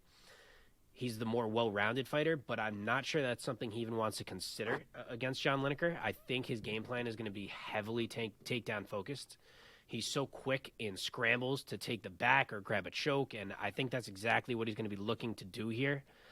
Whereas Lineker has shown that he's capable on the mat and not an easy out there, but his game plan will 1,000,000% be to try to keep it standing and throw the absolute anvils at the end of his arms at Bibiano's face. So it's a crazy, intriguing matchup. There's bad blood between them two, which adds to it. I do wish Bibiano wasn't 41 years old already, but whoever wins this fight is going to have a lot to add to their legacy. I'm going to pick John Lineker, and the reason is twofold. The first is the youth and the frequency of fighting. The second is the level of competition. While Bibiano has almost been like this mythical name outside the UFC for years, he has done it without fighting like the true elite of the sport, whereas Lineker has and has proven that he can hang with these guys and beat these guys. So I'm going to side with him for that reason. I think he's going to be a little bit too dangerous for an older Bibiano. Maybe it would have been different a few years back. But I will say Lineker by second-round knockout. Okay. Omar, do you have anything to say about this ONE FC co-main?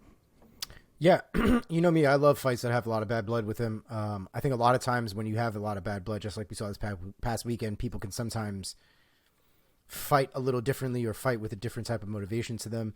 John Lineker, from what I definitely remember in the UFC, is a monster.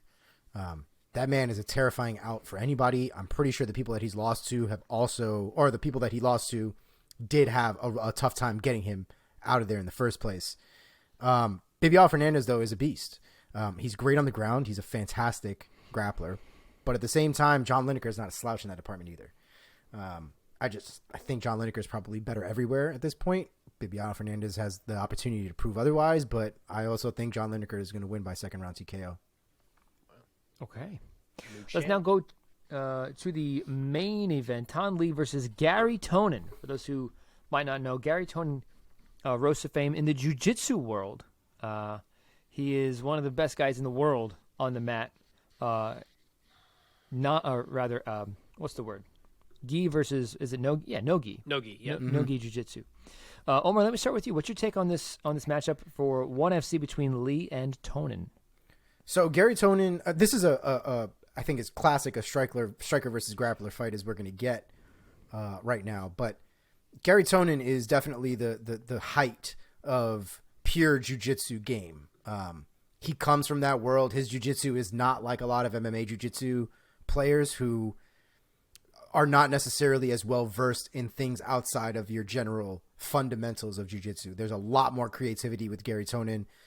He sees things from different angles that guys I don't even think know the angles exist.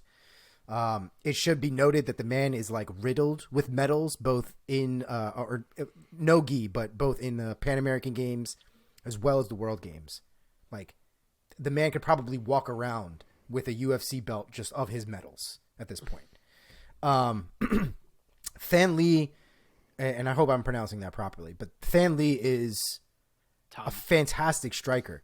The thing that gets me concerned is his grappling, I think, has been his downfall in his past. And it's because his upbringing has been Taekwondo and I believe Muay Thai, but striking nonetheless. The grappling has given him issues. It gave him issues in Tough, which I had to go back and rewatch because I didn't even remember that he was in Tough at that point.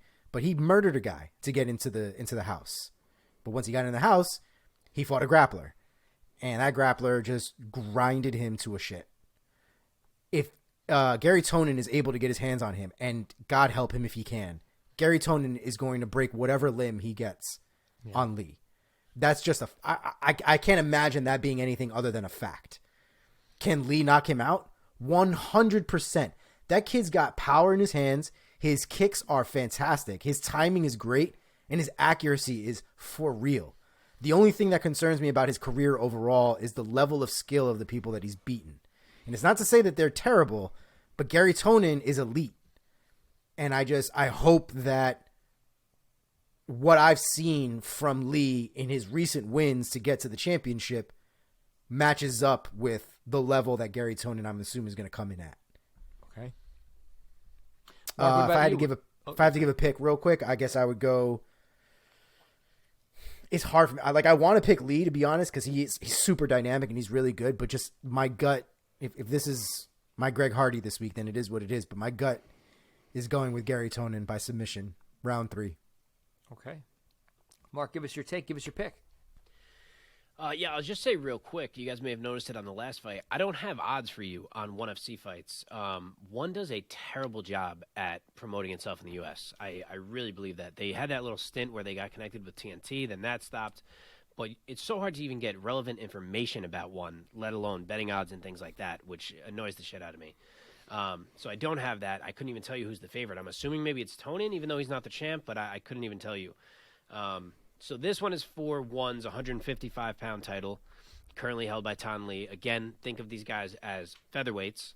And like Omar said, this is a true striker versus grappler in every single sense of the word. Thanh Le is a devastating striker, uses all his limbs, but he is not too comfortable on the mat to begin with.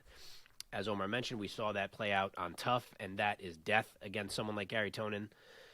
He, as we know, one of the best jiu-jitsu competitors alive today.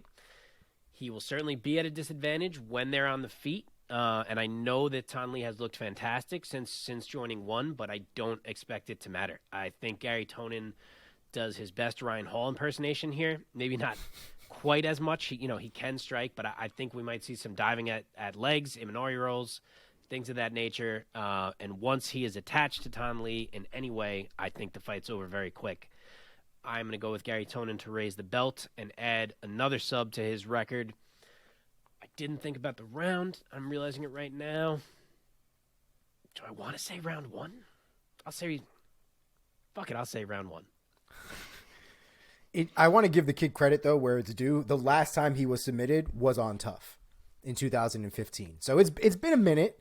One would have to assume that he's improved all facets of his game. I would just assume his kickboxing has gotten way better than, he's still leagues above his grappling.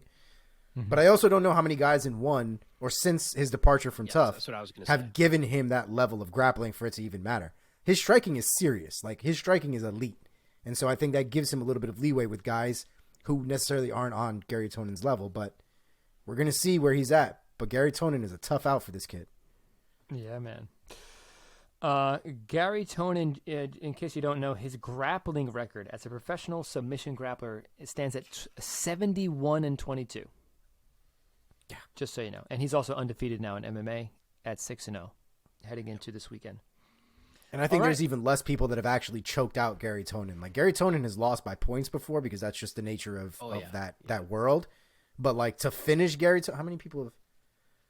Oh, he's actually 50-50 when it comes to the losses. So 11 by decision and 11 losses by submission. Interesting. Yeah. But I guess also, out it's of... not like MMA. Jiu-jitsu also 95 matches. is more winning and losing. I was just going to say, out of 95 matches, 11 submissions, though, is really not that serious. Yeah. It's going to happen.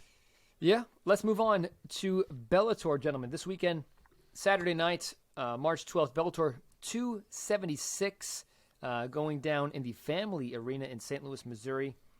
Before we discuss this co-main and main event, are there any other fights on the Bellator card that you guys want to shout out real quick? I'll mention a few real fast. One of note, you have Derek Anderson against Goichi Yamauchi. Two good vets here. Anderson had seemed like he didn't want to make the cut to 155 anymore. He was fighting up at welterweight. But I think maybe he sees Patricky Pitbull as the champ now, and he is 2-0 against Patricky in Bellator. So I'm assuming maybe he thinks he gets a couple wins and he's going to be right there for a title shot. So we will see if he can start that. But Yamauchi is no easy out, so that's a good fight. You have J.J. Wilson, who we've talked about on here before, big prospect in Bellator, but unfortunately he was struggling big time to make the weight at featherweight. So he is now making his lightweight debut. He's fighting Gadzi Rabadanov, who is actually another kind of hype prospect. So this is a quality fight. We will see if J.J. Wilson still looks like the same guy, up 10 pounds. Yep. And then the one other I'll mention is Johnny Eblen against John Salter. I didn't even realize this was booked when we were talking about Salter last week. But Eblen is undefeated in Bellator so far, and this is his shot to break through. He may be stronger than Salter. He should be able to wrestle with Salter. And I kind of think he's going to outstrike Salter. So this might be where Johnny Eblen kind of suddenly becomes a contender at middleweight, but we will find out. Okay. Omar, what's your take? On which? Any of those other any fights you guys want to shout out? No. Or you want to head Mark, right in? Okay. Mark hit them all. Yeah, Mark hit them all. Going to the co-main event in the light heavyweight division in Bellator, we got Phil Davis taking on Julius Anglickas. Davis, of course, he's a big name in the MMA world. He had quite the tenure over in the UFC. He's 23-6 overall as a pro. His record in Bellator now stands at 9-3. And, of course, he's coming off of that win over Mr. Yoel Romero. Anglickas, the Lithuanian, 30 years old, is in his prime. He's 10-2 as a pro, and he's coming off of only his second loss against none other than Vadim Nemkov. Omar, let me start with you. What's your take on this pretty fun co-main? Yeah, I think it's a great fight. I think it's a very interesting fight, especially considering his last loss was to Vadim Nemkov, which, that's going to happen.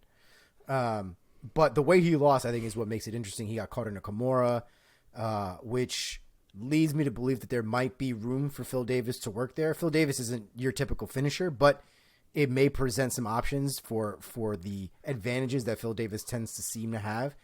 I don't know. Mark might have a better take on how Phil Davis has been basically since leaving the UFC. I don't know if he's gotten better or if the competition is not as good. There has been a change in the way that I feel like he looks like he fights, but he still doesn't push the pace. He still doesn't really look like he's trying to finish people. And I just don't know if that's really going to work against Anglickas. Anglickas is a very aggressive dude. He's going to take advantage of you if you give him the opportunity to. And Phil Davis kind of has this thing where he'll try to keep distance and keep range to sort of keep himself protected, which is, I think, probably one of the reasons he doesn't go for finishes very often. But yeah, I don't know how well that's going to work against somebody like Anglickas. So I'm going to go with Anglickas by decision. Okay, Mark, what's your take? What's your pick? I would say he's looked pretty similar to the guy that was in the UFC. The one thing you can say to his credit is he doesn't really get beat, in the true sense of the word. Like he has 3 losses, and they're a split to Bader that was stupid close, a split to Nemkov, and a decision to Nemkov. I forget what happened the second time. I don't think he got finished. I think it was a decision. So yeah, it hasn't been finished. Hasn't really been outclassed. He's still very high level. And I actually think that his last fight was the fight where I was most like, holy hell, Phil Davis. He looked really good against Yoel Romero. Mm-hmm. His wrestling was undeniable in that fight. Real quick, I forgot the odds. Phil Davis is minus 300 here. Anglickas is plus 240. Personally, I'm just not sure we've seen anything from Anglickas thus far that tells us he can get this one done. Mm-hmm. When Davis gets him down, which I expect him to, I think he's going to be in trouble. He didn't look great once Nemkov got on top of him. I don't think it's going to be any different here. Davis is the better athlete. He's so good at staying safe on the feet, which now he'll get knocked out now that I said that. But he's so good at staying safe on the feet, which I think is Anglickas' avenue to pull something off. So I think Davis takes this fight pretty cleanly. I think he makes a statement that he's still a top guy. I don't know if he'll find the finish because he's not the most aggressive hunter of the finish. It would be a sub if he found it. I'm assuming not a knockout. But I'll say 30-27 Phil Davis. Okay. Let's go now to the main event of Bellator 276 this weekend. We have Adam Borics versus Mads Burnell. We have Borics, the 28-year-old Hungarian.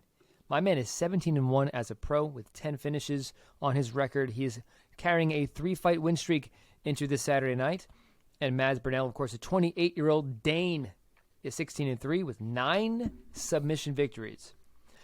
He himself is riding quite the win streak. He is carrying a 7-fight win streak into this Saturday night. He won his first 3 Bellator fights, and most recently, and he's gone. And just for the record, he also was 1-2 in the UFC. Mark, go first. What's your take of this awesome main event at Bellator? So the favorite here is Mads. He's minus 215. Adam Borics is plus 175. This is a really quality matchup. Obviously, we know Bellator elected to book the McKee Pitbull rematch, so Burnell isn't just going to sit around and wait. So he takes on his fellow top-ranked contender here. I think these are the next two guys in the Bellator rankings.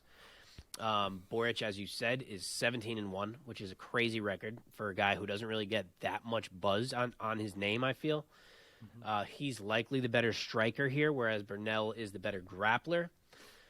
But I think I trust Burnell on the feet more than I trust Borics on the ground. Burnell's just a really tricky and sticky grappler, and he's also a dog, which I think helps him because I'm assuming he's going to have to eat some damage here from Borics in this one.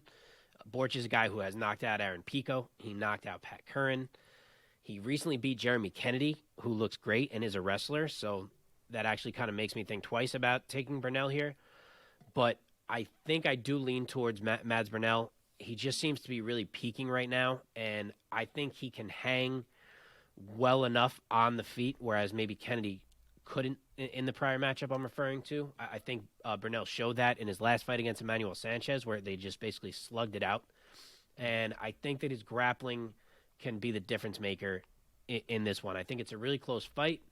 I think it maybe starts to swing toward Burnell as they get a little more tired. The grappling maybe becomes a little more of a factor. And do I want to say? Yeah, I'll say he finds it. I'll say Mads Burnell finds a sub in round 4. Omar, give us your pick. Give us your take of Borics versus Burnell. Yeah, my take's probably not going to be that different, to be honest. I mean, Burnell's an animal. The one thing that I love about Burnell is that even when he's on the ground and he's kind of doing his smothering thing, chances are he's beating the shit out of somebody at the same time. Punches are getting thrown. It's not just always about control, although control is his most important thing. He generally doesn't lose position very often once he's on the ground, but he's constantly smacking somebody in the face while he's down there. It's not the lay and pray stuff that I think a lot of people tend to complain about when it comes to that type of game. Yeah. If Borics gets taken down by Mads Burnell, he's going to have a rough night. Submissions are very possible when it comes to somebody like Burnell catching one and somebody like Borics giving him one. So I think there are more paths to victory for Burnell in this fight just on paper. We always talk about anything can happen, but Burnell just seems like he should have this one in the bag. I'm also going to go with Burnell by submission. I'm going to go a little bit earlier, though. I think he catches him early. I think Burnell probably messes with him, or not messes with him, but plays with him in the first round, striking and things like that. By the time we get to the second round, I think that's where he turns it up and he finds something. So submission by second round. Okay. And now, boys, let us go into UFC Fight Night Santos versus Ankalaev. Again, also this Saturday night, March 12th. This will be at the UFC Apex in Las Vegas, Nevada. Before we get into this awesome main card, are there any other fights that you guys want to highlight in the prelims? There's a handful that are interesting. Yeah. I'll touch on two quick ones. Sabina Mazo against Miranda Maverick, I would say is notable because Maverick needs to win this one, or the hype that she had for herself is probably going to be all but gone, and there was quite a bit of hype there at one point. So she's got to win here. And then the other one I will highlight is Damon Jackson against Kamwela Kirk. This should be a really fun fight. Both these guys are kind of wild everywhere. And this one, I think, will show us how good Kirk is. He impressed in his debut against Makwan Amirkhani. Short notice. I think we'll get a better sense of what he is here. And if he beats Damon Jackson, that will be pretty legit for him. Okay. All right. Any fights or fighters that you just want to shout out or highlight from the prelims? There's the fight with who we were talking about earlier, Chris Moutinho. Right? Good? Moutinho. You got Moutinho. it. Damn it. Moutinho. Yeah, don't overthink it. Moutinho. With Chris Moutinho and Guido Ninja Canetti, who's one of my legacy boys from tough Latin America. Guido has had a rough career, to say the least. Very surprised that your boy is in the UFC still. I thought his last loss was going to be it for him, but seems to be getting a second chance against Moutinho. On paper, to be honest, I feel like Guido should have this fight, but Moutinho is a proven tough kid. So the reality is we haven't really gotten to see what Chris has in the first place. I don't really know how to evaluate him or what he's going to bring to the table. I have no idea if he's any good. I have no idea if he's any good. He didn't even show anything during the O'Malley fight other than just straight up grit and toughness, which credit, but like I got nothing else to go off of. Guido was very skilled. He's just the man runs into these walls that he just once he hits them, there is no getting around it. He hits them and he stays getting hit. So if Moutinho can find those moments to make Guido hit a wall, he'll 100% win that fight. But it might not go the way that we think it's going to go for Chris. Okay. Well, gentlemen, this main card of this UFC Fight Night is one of the better Fight Night main cards that I have seen in a while. Yeah, every single one of these fights on this main card, I am excited to watch. That being said, for time's sake, the first handful, until we get basically to the co-main event, let's go with a little bit of speed on this. So in the middleweight division, we've got Bruno Silva. I don't know if I'm going to be able to do that. Okay, especially for this first one. Yeah, that's why. I know. I love this fight. I know, me too. We got Bruno Silva taking on Alex Pereira or Pereira in Pereira's, I believe, second UFC fight after he really impressed in his UFC debut. Mark, let me start over to you first. What's your take on Silva versus Pereira? So odds quick. I have hit my microphone, I think, 10 times in the last 10 minutes. I don't know what's happening. Bruno Silva is plus 150. Alex Pereira is minus 185. So pretty close. I love Bruno Silva. I have for his whole UFC run here. He is a really dangerous opponent, but he gets hit a lot. And I'm just not sure that Alex Pereira is a guy you can get hit by a lot and keep going. Bruno Silva is a damn black belt in BJJ. We never see it. If there was ever a fight to show it, this would be the one. This would be the one. And maybe he does just that and surprises everyone here. But thus far, he hasn't appeared to be the greatest takedown threat. He was trying to take down Wellington Turman, didn't have a ton of success. So maybe he would have an easier time with getting Pereira to the ground. So we'll see in that regard. But it just feels to me like we're going to spend some time standing. And I don't want to say Bruno Silva can't be the one who lands the big blow there, because he can. He's shown that. He's also never been knocked out. So there's a lot of checks in the corner of Bruno Silva that are making me feel like, why am I not picking Bruno Silva? But it's just really hard not to side with Alex Pereira in a fight where I think they're going to be exchanging on the feet. So I won't be shocked either way, but I will say Pereira first round knockout. Okay, Omar, give us your pick, give us your take. Yeah, I'd have to agree. I mean, if you look at the three guys that Bruno Silva has faced at this point, you got Wellington Turman, who's the new golden boy for Glover. Andrew Sanchez. Pereira is Glover's other golden boy. Oh, is that right? Oh yeah. Oh, I didn't know that actually. Yeah. Oh yeah. That's odd then. That's got to be awkward. Andrew Sanchez, who to be honest is not like a world beater by any stretch of the imagination. And then you got Jordan Wright, who, in my opinion, has very good striking skills, but the performances themselves have basically been 50-50. So I just feel like once we start getting into the elite guys, just like Pereira, he may not look as dominant as I feel like he's looked in his last few fights. And like Mark said, he's vulnerable and he's shown that he can get hit. He just necessarily hasn't shown that it matters all that much is really what it is. I don't think he'll have that sort of leeway with Pereira, especially if he finds his chin. So it is difficult to pick against Bruno Silva, just knowing who Bruno Silva is. But on paper, Pereira should have the striking advantage here. And unless Bruno Silva shows us something that he hasn't shown us yet, I have no real reason to pick him. So for that reason, I'm going to go with Pereira by second round knockout. Oh, I like that pick, and I will second that pick. I'm going to look for Pereira to continue to shine in the middleweight division. And what a great little storyline we have now developing in the middleweight division in the UFC. You know, the only guy, for anybody who's listening who doesn't know, Alex Pereira is the only man to ever knock out Israel Adesanya, who is the current UFC middleweight champion. And now Pereira has made it into the UFC, and he's coming. His first opponent in the UFC, he knocked out with a tremendous flying knee. And so I'm going to be looking for him to continue to impress. All right, gentlemen, let's now continue on to the next fight of this main card of UFC Fight Night, Santos versus Ankalaev. In the lightweight division, we have Drew Dober taking on Terrence McKinney in somewhat of a fast turnaround. Omar, let's start with you first on this one. What's your take? Dober versus McKinney.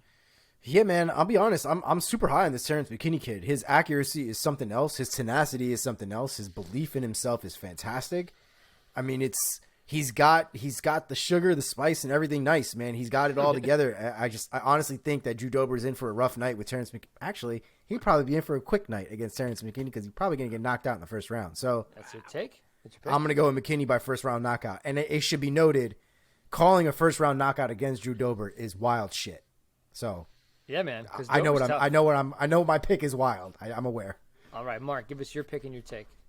Yeah, you love McKinney, and I feel like I feel like there's a lot of hype. So I was surprised to see that he is the dog. I actually was thinking there's so much hype that he was going to be the favorite, but he's plus 150. Dober is minus 185, which honestly is probably the more fair line. Mm-hmm. So not only is McKinney taking this one on short notice, but we also really haven't seen him against a level of competition that's even comparable to Drew Dober. So it's really hard to get a sense of like how these guys match up. Sure, McKinney's 2-0 in the UFC. He has 5 straight first-round finishes, but none of those guys are Drew Dober. It's easy to forget how good Dober is because, yeah, maybe he's not the type that's ever going to like break through to the elite, but when you're not elite, Drew Dober friggin' puts it on you. Mm-hmm. And it wasn't that long ago when Terrence McKinney was losing fights to Sean Woodson and Derek Minner back in 2019.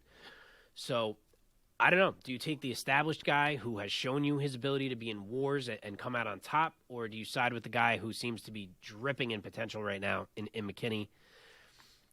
I think it probably ends up being a really close fight. I don't feel too strongly one way or the other, but I think I'm gravitating toward the McKinney side simply because he seems to have more routes to take. Like if the stand-up isn't working, he can probably look to take it down. And Dober's not an easy out there either, but McKinney just has more ways to win rounds. I don't think this is going to be quick like his previous ones have, but I will say McKinney is able to earn a decision 29-28. For Drew Dober's ego, I hope he doesn't get two-pieced into just non-existence. Yes. Jesus. Yes, I will side with both of you gentlemen, and I will also be going with McKinney by decision. Wow, unanimous McKinney. Wow. All right, now in the light heavyweight division, Khalil Roundtree takes on Carl Roberson. Roberson stepping back into the octagon after about a year away, coming off of 2 back-to-back losses against Brendan Allen and before that Marvin Vettori. And Khalil Roundtree, one of my favorite guys in the UFC. He is a guy who notably has lost a ton of weight in his life because of Muay Thai, and now he's one of the top UFC light heavyweights on the entire, in the division. And he's coming off of a very nice TKO victory over Modestas Bukauskas, which is one of the more brutal finishes we've seen. He did that last September. Mark, let me throw it to you this time first. What's your take, Roundtree versus Roberson?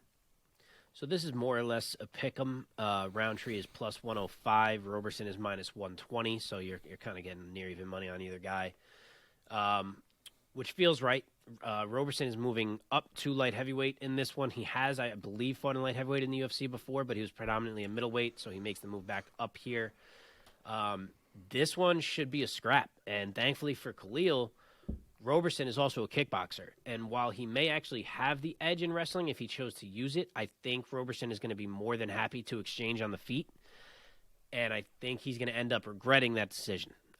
This new version of Khalil, Muay Thai Khalil, is frightening, and if he doesn't have to be concerned with wrestling, I think he's incredibly dangerous. I think his confidence is in the best place it's ever been in his UFC run so far, and I think he puts it on Roberson here. I will say round 2 knockout for Khalil.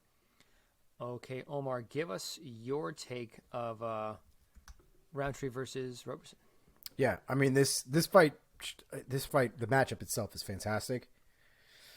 This Thailand Khalil Roundtree, because this man, I've never seen somebody absorb technique as quickly as Roundtree has. I mean, from one fight to the next, it looked like a completely different dude.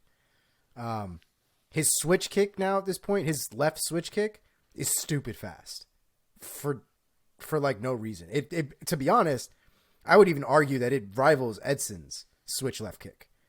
It's a dangerous weapon, especially when you consider that liver is on that side. So I think Roberson's going to have a real hard out when it comes to the striking. I think he's shown a lot of vulnerabilities in his previous performances. That's not to say Roundtree hasn't shown vulnerabilities in his either.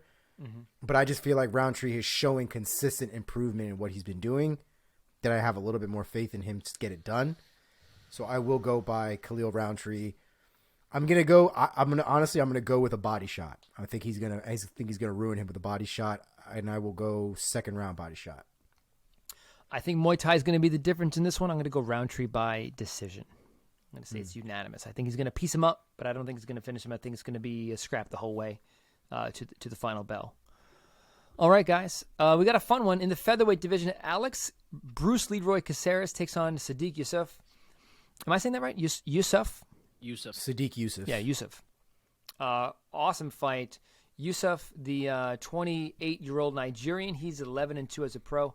And he's coming off of what is just his second loss against Arnold Allen. And Caceres really needs no introduction to any diehards because he came to fame, of course, in the MMA world at least, from being a standout on Tough.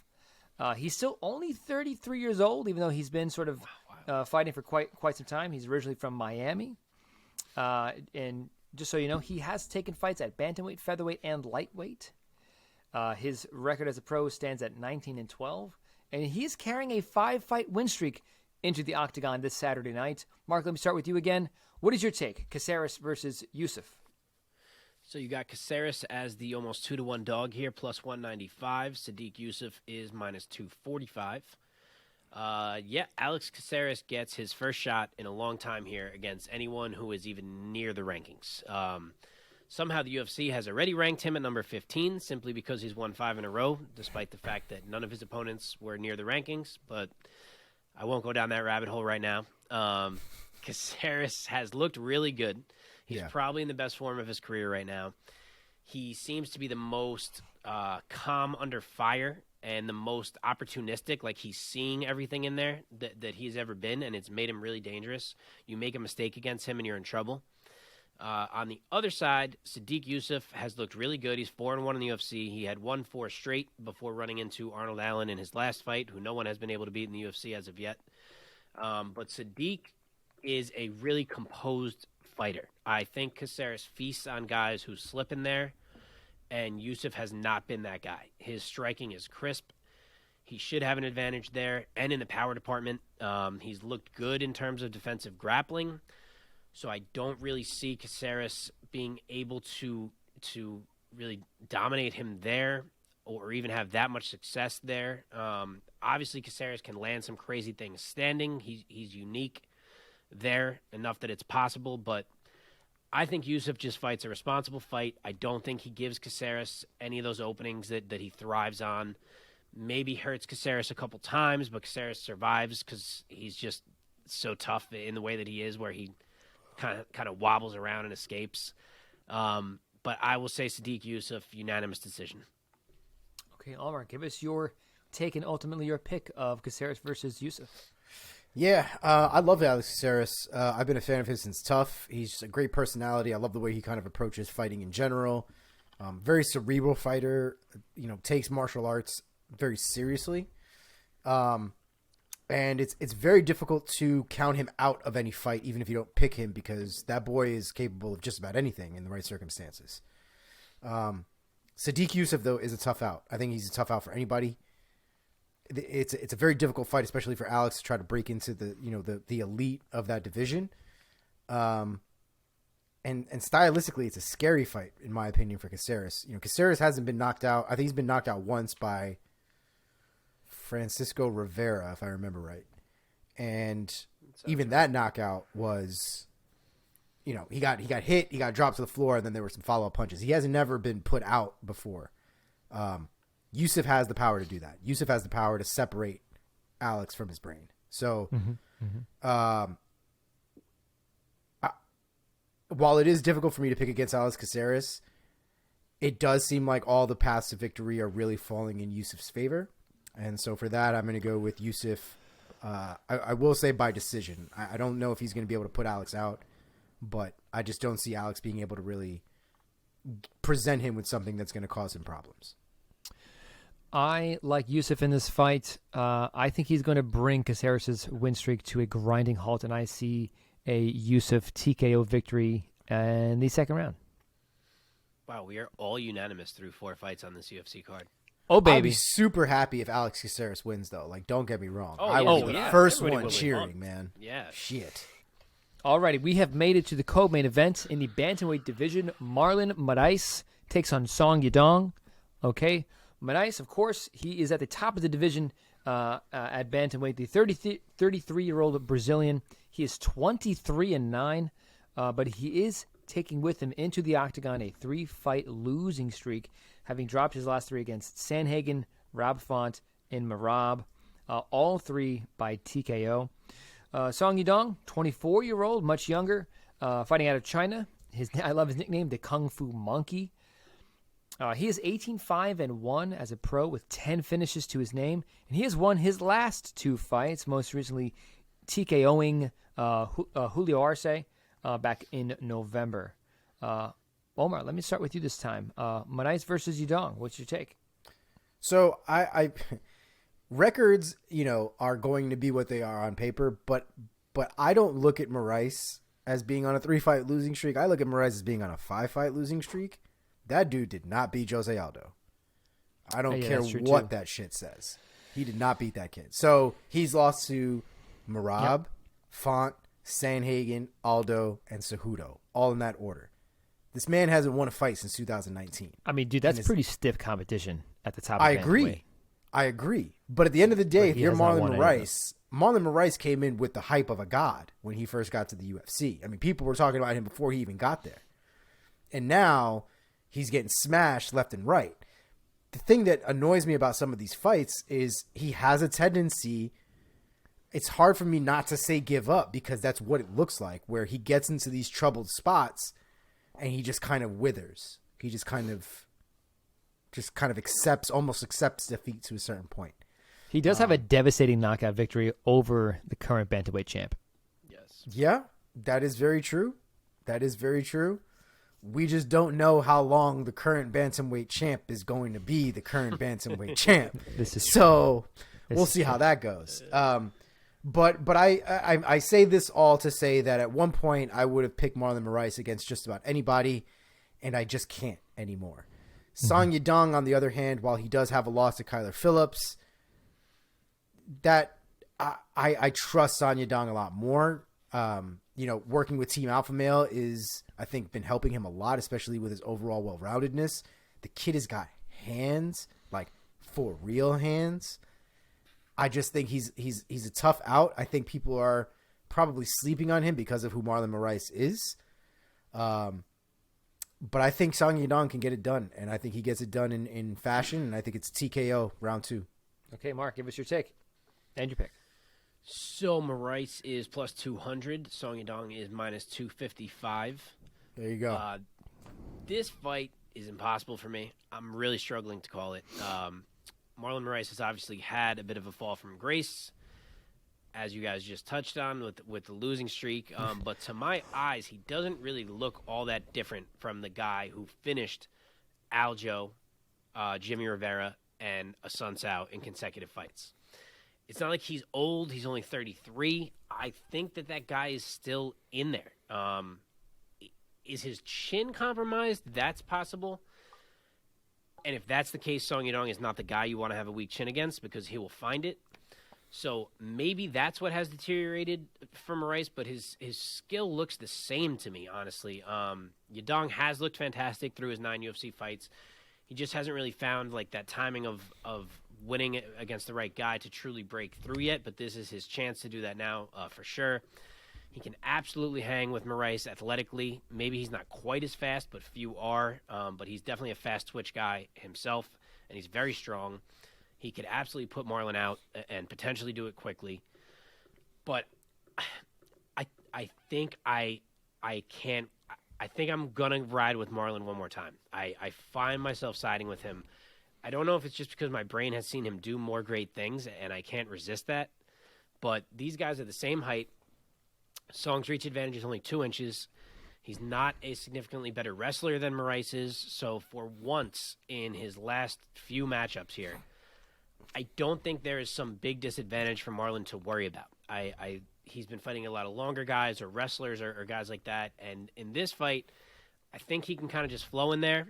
And I'm going to take a little bit of a bold bet that we see the Moraes magic one more time. I'm going to say he puts Yidong out. First round KO. Ooh. I want to point out a couple things because I want to make sure we have a full picture of Moraes in this moment.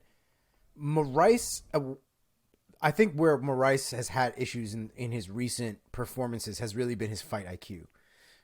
If you take Divashvili in that last fight, Moraes spent an entire round fucking up Merab. Like, Merab was doing an entire Broadway musical dance in that octagon. Okay, it was wild, but Moraes blew his wad in the first round trying to kill Merab, which one could argue was probably the right move without knowing what was going to happen. Like, hindsight being 20/20. But at the end of the day, after that first round, Merab came back and put it on him for the next two. That's because Merab is an android. I agree. I 100% agree. But there were shades to him accepting that as a fact and not really pushing through that has me concerned for if Moraes gets in trouble. It gives me vibes of when Charles Oliveira had that problem where like he would get hurt and then he would just be like, oh, I'm done. I'm not doing this no more. And he just kind of laid back and whatever and like just kind of accepted defeat to a certain extent until the ref called it. So, Moraes technically I don't think has faltered at all. I think Moraes has looked great, but I think his decisions in a lot of circumstances that matter have been making and breaking him, frankly. Okay. The other thing I want to mention is that Moraes has officially started training in Muay Thai, in Thailand. He's been going hard. If you guys have seen some of his training videos, they are working that boy out. And I think cardio has been one of his bigger focuses, I think, recently, which it needs to be. I feel even better about my underdog pick here. Yeah, so you know what? Like, it's very possible that the training time in Thailand, he's been there since January preparing. So if it's something that is worked out for somebody like Khalil, it very well might work out for Moraes. We might see an even sharper Moraes this time around. I need that proof before I get back on because I can't. Okay. Don't ever talk about Charles Oliveira like that again. I like Song Yidong in this fight, even though I think Marlon Moraes can crack with just about anybody. I just foresee sort of a breakout performance for Song Yidong. I think with this victory, I think he's going to finish Marlon Moraes in maybe, I'm thinking second or third round. And he's going to stamp his ticket here to the upper echelon of bantamweight. So there you have it. All right, boys, we've made it. We have arrived to the main event of the evening for UFC Fight Night, Santos versus Ankalaev. With this light heavyweight marquee matchup between Thiago Santos and Magomed Ankalaev. We have Santos, a 38-year-old from Rio de Janeiro, Brazil, of course. He has fought at, this is interesting to note, middleweight and welterweight. And now he's fighting at light heavy, of course. He fights at ATT. And he most recently snapped a 3-fight losing streak with a unanimous decision victory over Johnny Walker back in October. Thiago Santos, his record as a pro is 22-9 with 15 knockouts on his record. All right, Ankalaev, very different. 29-year-old fighting out of Dagestan. He's 6'3". He brings in a record of 16 victories and just 1 defeat with 9 knockouts on his record. No submission victories on his record, worth noting. And he's carrying a 7-fight win streak into the octagon this Saturday night, with his last fight being a UD over Volkan Oezdemir back in October. Mark, let me start with you. What is your take, and give us your pick ultimately of this light heavyweight marquee matchup? So we got some wide odds here. Magomed Ankalaev is minus 525. That's about Thiago right. Santos is plus 375. Wow. If the 2019 version of Thiago Santos still existed, I think this would have been a crazy-ass fight. But unfortunately, I think that guy is gone. Thiago has not looked the same since the leg injuries in the Bowens fight. was going to say John Jones killed him. That's what happened. Yeah. He lost to Glover. He was very tentative against Rakic. Yes, he beat Johnny Walker, but Walker just got starched by Jamal Hill. So that win doesn't look like it was anything too special. I just don't think Thiago is the same threat without being that blitzing killer that he once was. As for Ankalaev, I always say this, but this is a man who would still be undefeated if he could have lasted one more second against Paul Craig. Nobody has really hung with him yet. Even in his loss, he dominated Paul Craig for every second of that fight other than the final 10. He has handled everyone that has been thrown up against him. And against Santos, I think his game is just too multifaceted. If it's not going well for him on the feet, I think he can take it down without tremendous difficulty. I think Glover showed that Santos can be handled on the ground, and maybe Ankalaev is not exactly the grappler Glover is, but I think he can at least somewhat replicate that success. And it's possible that Magomed is doing just fine on the feet anyway. So I'm going to say that it's pretty much his fight. Maybe Santos will have a moment or two. I think we see grappling eventually, and I think that will lead to some ground and pound from Ankalaev that gets Santos out of there. I will say round 3 TKO ground and pound. Okay. Omar, give us your take and your pick for this main event between Santos and Ankalaev. Yeah, so the Johnny Walker fight was lackluster to say the least. It's the only thing I really took away from that fight was that even in a win, Thiago Santos doesn't look like himself anymore. And it's true. The pre John Jones, Thiago Santos was an animal. He was like wrecking people left and right. And after his legs got completely obliterated, like he hasn't been the same since. He doesn't even fight the same. He fights way more tentative now than he ever did. And even with all that tentativeness, he's gotten choked out, lost a decision, and barely squeaked out a decision. So it's not even really like it's with positive results necessarily. So it's very odd how that's happening. I hope he figures it out because Magomed Ankalaev is a problem. Just like Mark said, he was beating the shit out of Paul Craig for like 3 rounds up until he got choked out. I mean, he's been dominant pretty much in every one of his performances.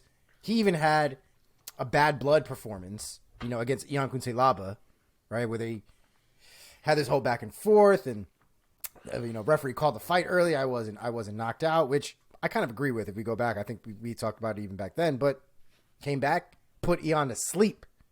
So there was no question about it. I think he's just significantly better. I'm not super surprised that the line is that far from one another. And I think that Magomed probably wins by decision, but I wouldn't be surprised if there's a finish there. So even though Santos can still strike with some, real technique and power, I just think that Ankalaev is too good. And I'm going to take curious him. if you could resist picking your boy. Who's my boy? Aren't you a big Thiago Santos guy? Not really. Really? Didn't you just pick him in our year preview of the most underrated fighter in MMA? Did I? I don't know. I could swear you did. My bad. Continue. I'm going to go with Ankalaev by TKO. I think I'm thinking TKO in the second round. I kind of want to say decision, but I think he has big power. And even though I'm looking right here that Santos has not been knocked out since 2018 by David Branch. And that was 185, if I remember. Yeah. Yes, correct. Yes. I'm just envisioning, I don't think he's going to knock him out cold, but I think he's going to hurt him and get right on top of him and pound out for a victory. So I'm going to go with Ankalaev by TKO round 2. Mark, did you go to that fight? Were you at that Atlantic City card? The Barboza Lee one? Huh? The Barboza Lee card in that Atlantic was on City? that card? Yeah, I remember that fight. I specifically remember David Branch because I wanted to make sure to watch him. And Wow, I remember him just running. That fight. Dude, he just ran into Thiago Santos and just cracked him with a punch, and he just fell. It was fantastic. Wow. Okay. I can't believe that was on that card, and my brain doesn't remember seeing it live. Well, that does it, folks, for our preview of all the fights for this coming weekend between ONE FC, Bellator, and UFC Fight Night, Santos versus Ankalaev. And that leads us now to everybody's favorite part of the show, that being a little bit of trivia. I have prepared 2 trivia questions for these 2 MMA diehards that share this screen with me. Let's see if I can find that sweet spot, which is oh so elusive. Okay, here we go. Question number 1. What U.S. state is Bryce Mitchell from? Is it A, Arkansas, B, Alabama, fuck you, C, Missouri, or D, Mississippi? The guy Arkansas. screams it out every time he takes a breath. Okay. He's from Arkansas. Okay. Omar, did you know that? I did know he was from Arkansas. Okay. All right, here might be a tougher one. I decided to make the second question. See, I always have to prepare 2. I prepare 1, and then I prepare a second one that's, I think, harder. Yeah, last week you guys- you stumped us on the second one, so let's see. Okay, The here we go. first question is his feint, Mark. That's how he's fainting us out. Yeah, right. Our All guard right, is here's down. the second one. This one is a 3-parter, so I'm really asking you 3 questions in one. Oh boy. Mr. Alex Bruce Leroy Caceres rose to fame on The Ultimate Fighter, a little show called The Ultimate Fighter, affectionately referred to as Tough by fans who are in the know. Who were the coaches for that season? Second part, whose team was Caceres on? And third part, what number Tough season was it? Okay, take a second. There's Man, choices I'm not or gonna there's not remember that choices? shit. I did not make a multiple choice. It's the first one where Mike's like, "You're not getting any help." Fuck, man. I can't picture his season. I can picture him. And I could picture that yellow leotard. I can't. Yeah, so I can't picture him interacting with coaches. Who the fuck was his coach? If we could remember his coach, then we'd remember who the opposing coach was. But I can't remember what team he was on. What are the questions? Who's the coach? Who were the coaches for that season? Right. Whose team was he on? Oh, which of their teams was he on? Okay, yeah. And then what number Tough season was it? Oh, I'm not going to get the number. Oh, really? Okay. I wouldn't have known that. Took me like 15 minutes to figure out which one was Connor versus Faber. No, I said I'm not going to get the number. No, I know. I'm not going to get it either. Oh, I thought Mike thought I said. I had to click around and figure out which season was which. I didn't know what numbers were what. Okay. Oh, I feel like this should be coming to me if I just keep thinking here. Omar, you I have mean, nothing? he was No out of all inkling? the Tough seasons, Alex Caceres is one of the most famous Tough fighters I think that there has been. He's also one of the last ones that's like really there. You know what I mean? There have been Really there, there have meaning been still tough fighting? winners that are in the UFC. There are tough winners that aren't even in the UFC anymore. Okay. Yeah. Let me. You know what? I mean, Now this that had you- to be 10 years ago? No, can't be that long ago. Yes. Yes, Yes, it 10 years was ago? 10 years It was ago. I believe it was in 2010. Late 2010, it was released. The show. What the shit? That Yeah, being dude, he's said, been in the let me UFC give for a you- long fucking time. All right, let me give you a hint. I'm saying, 'cause I'm about to Google this Caceres shit. was knocked out of. I don't know if he was knocked out in the fight, but I mean like he was eliminated in his fight against. Oh, you're going to tell us who? Yes. I'm blanking on his name. Shit. Oh, this is not Okay. a good clue.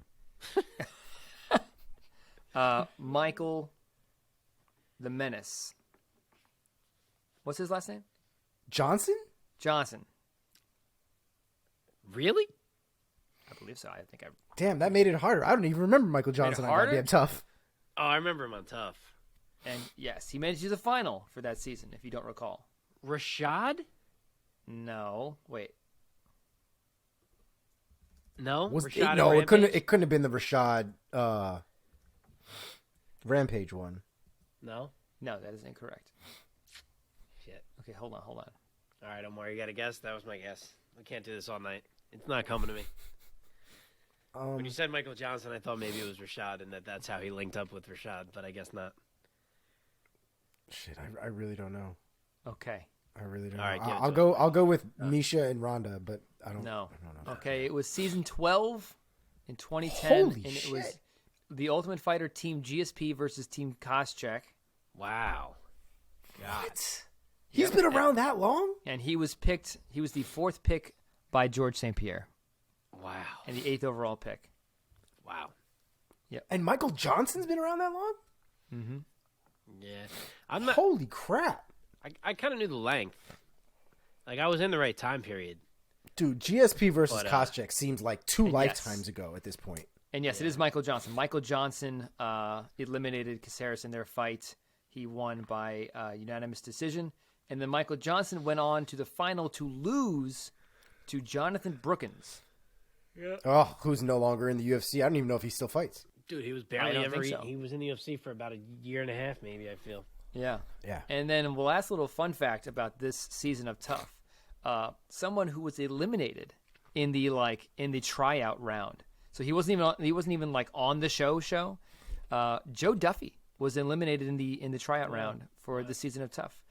Who later that year in 2010, that was the year when he defeated Conor McGregor in Cage Warriors. Wow. Isn't that crazy how it's connected like that? Yes, it is. It is. Dude, going Like back folks and watching watching. for me, there are constantly instances of someone on Tough who looked like they were like nothing, like they lost, and you're like, well, that's the last time I'm gonna see that guy.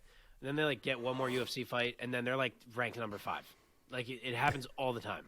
Bryce Mitchell, perfect example. Yeah. Yeah, Well, watch boys. it be Chimaev now, too. Yeah. Well, we've done it again. He wasn't on Tough. No, but I guess just the crazy rankings. Oh yeah. This has been probably our longest episode. Oh yeah, I think that's it. On the There's new a lot we platform. had to do, man. Anybody who's watching us, thank you so much. One last time, share this video. Please like this video. Subscribe to our channel. If you want audio only, we got you. Find us wherever you get your podcasts. And, of course, follow us on social media at @andnew_MMA show. That does it. I'm Michael. That's Mark. That's Omar. Any parting shots, boys? Go see the Batman. Stop playing games. Watch the fights this weekend, and we'll see you next week. Yes, I'm going sir. to sleep.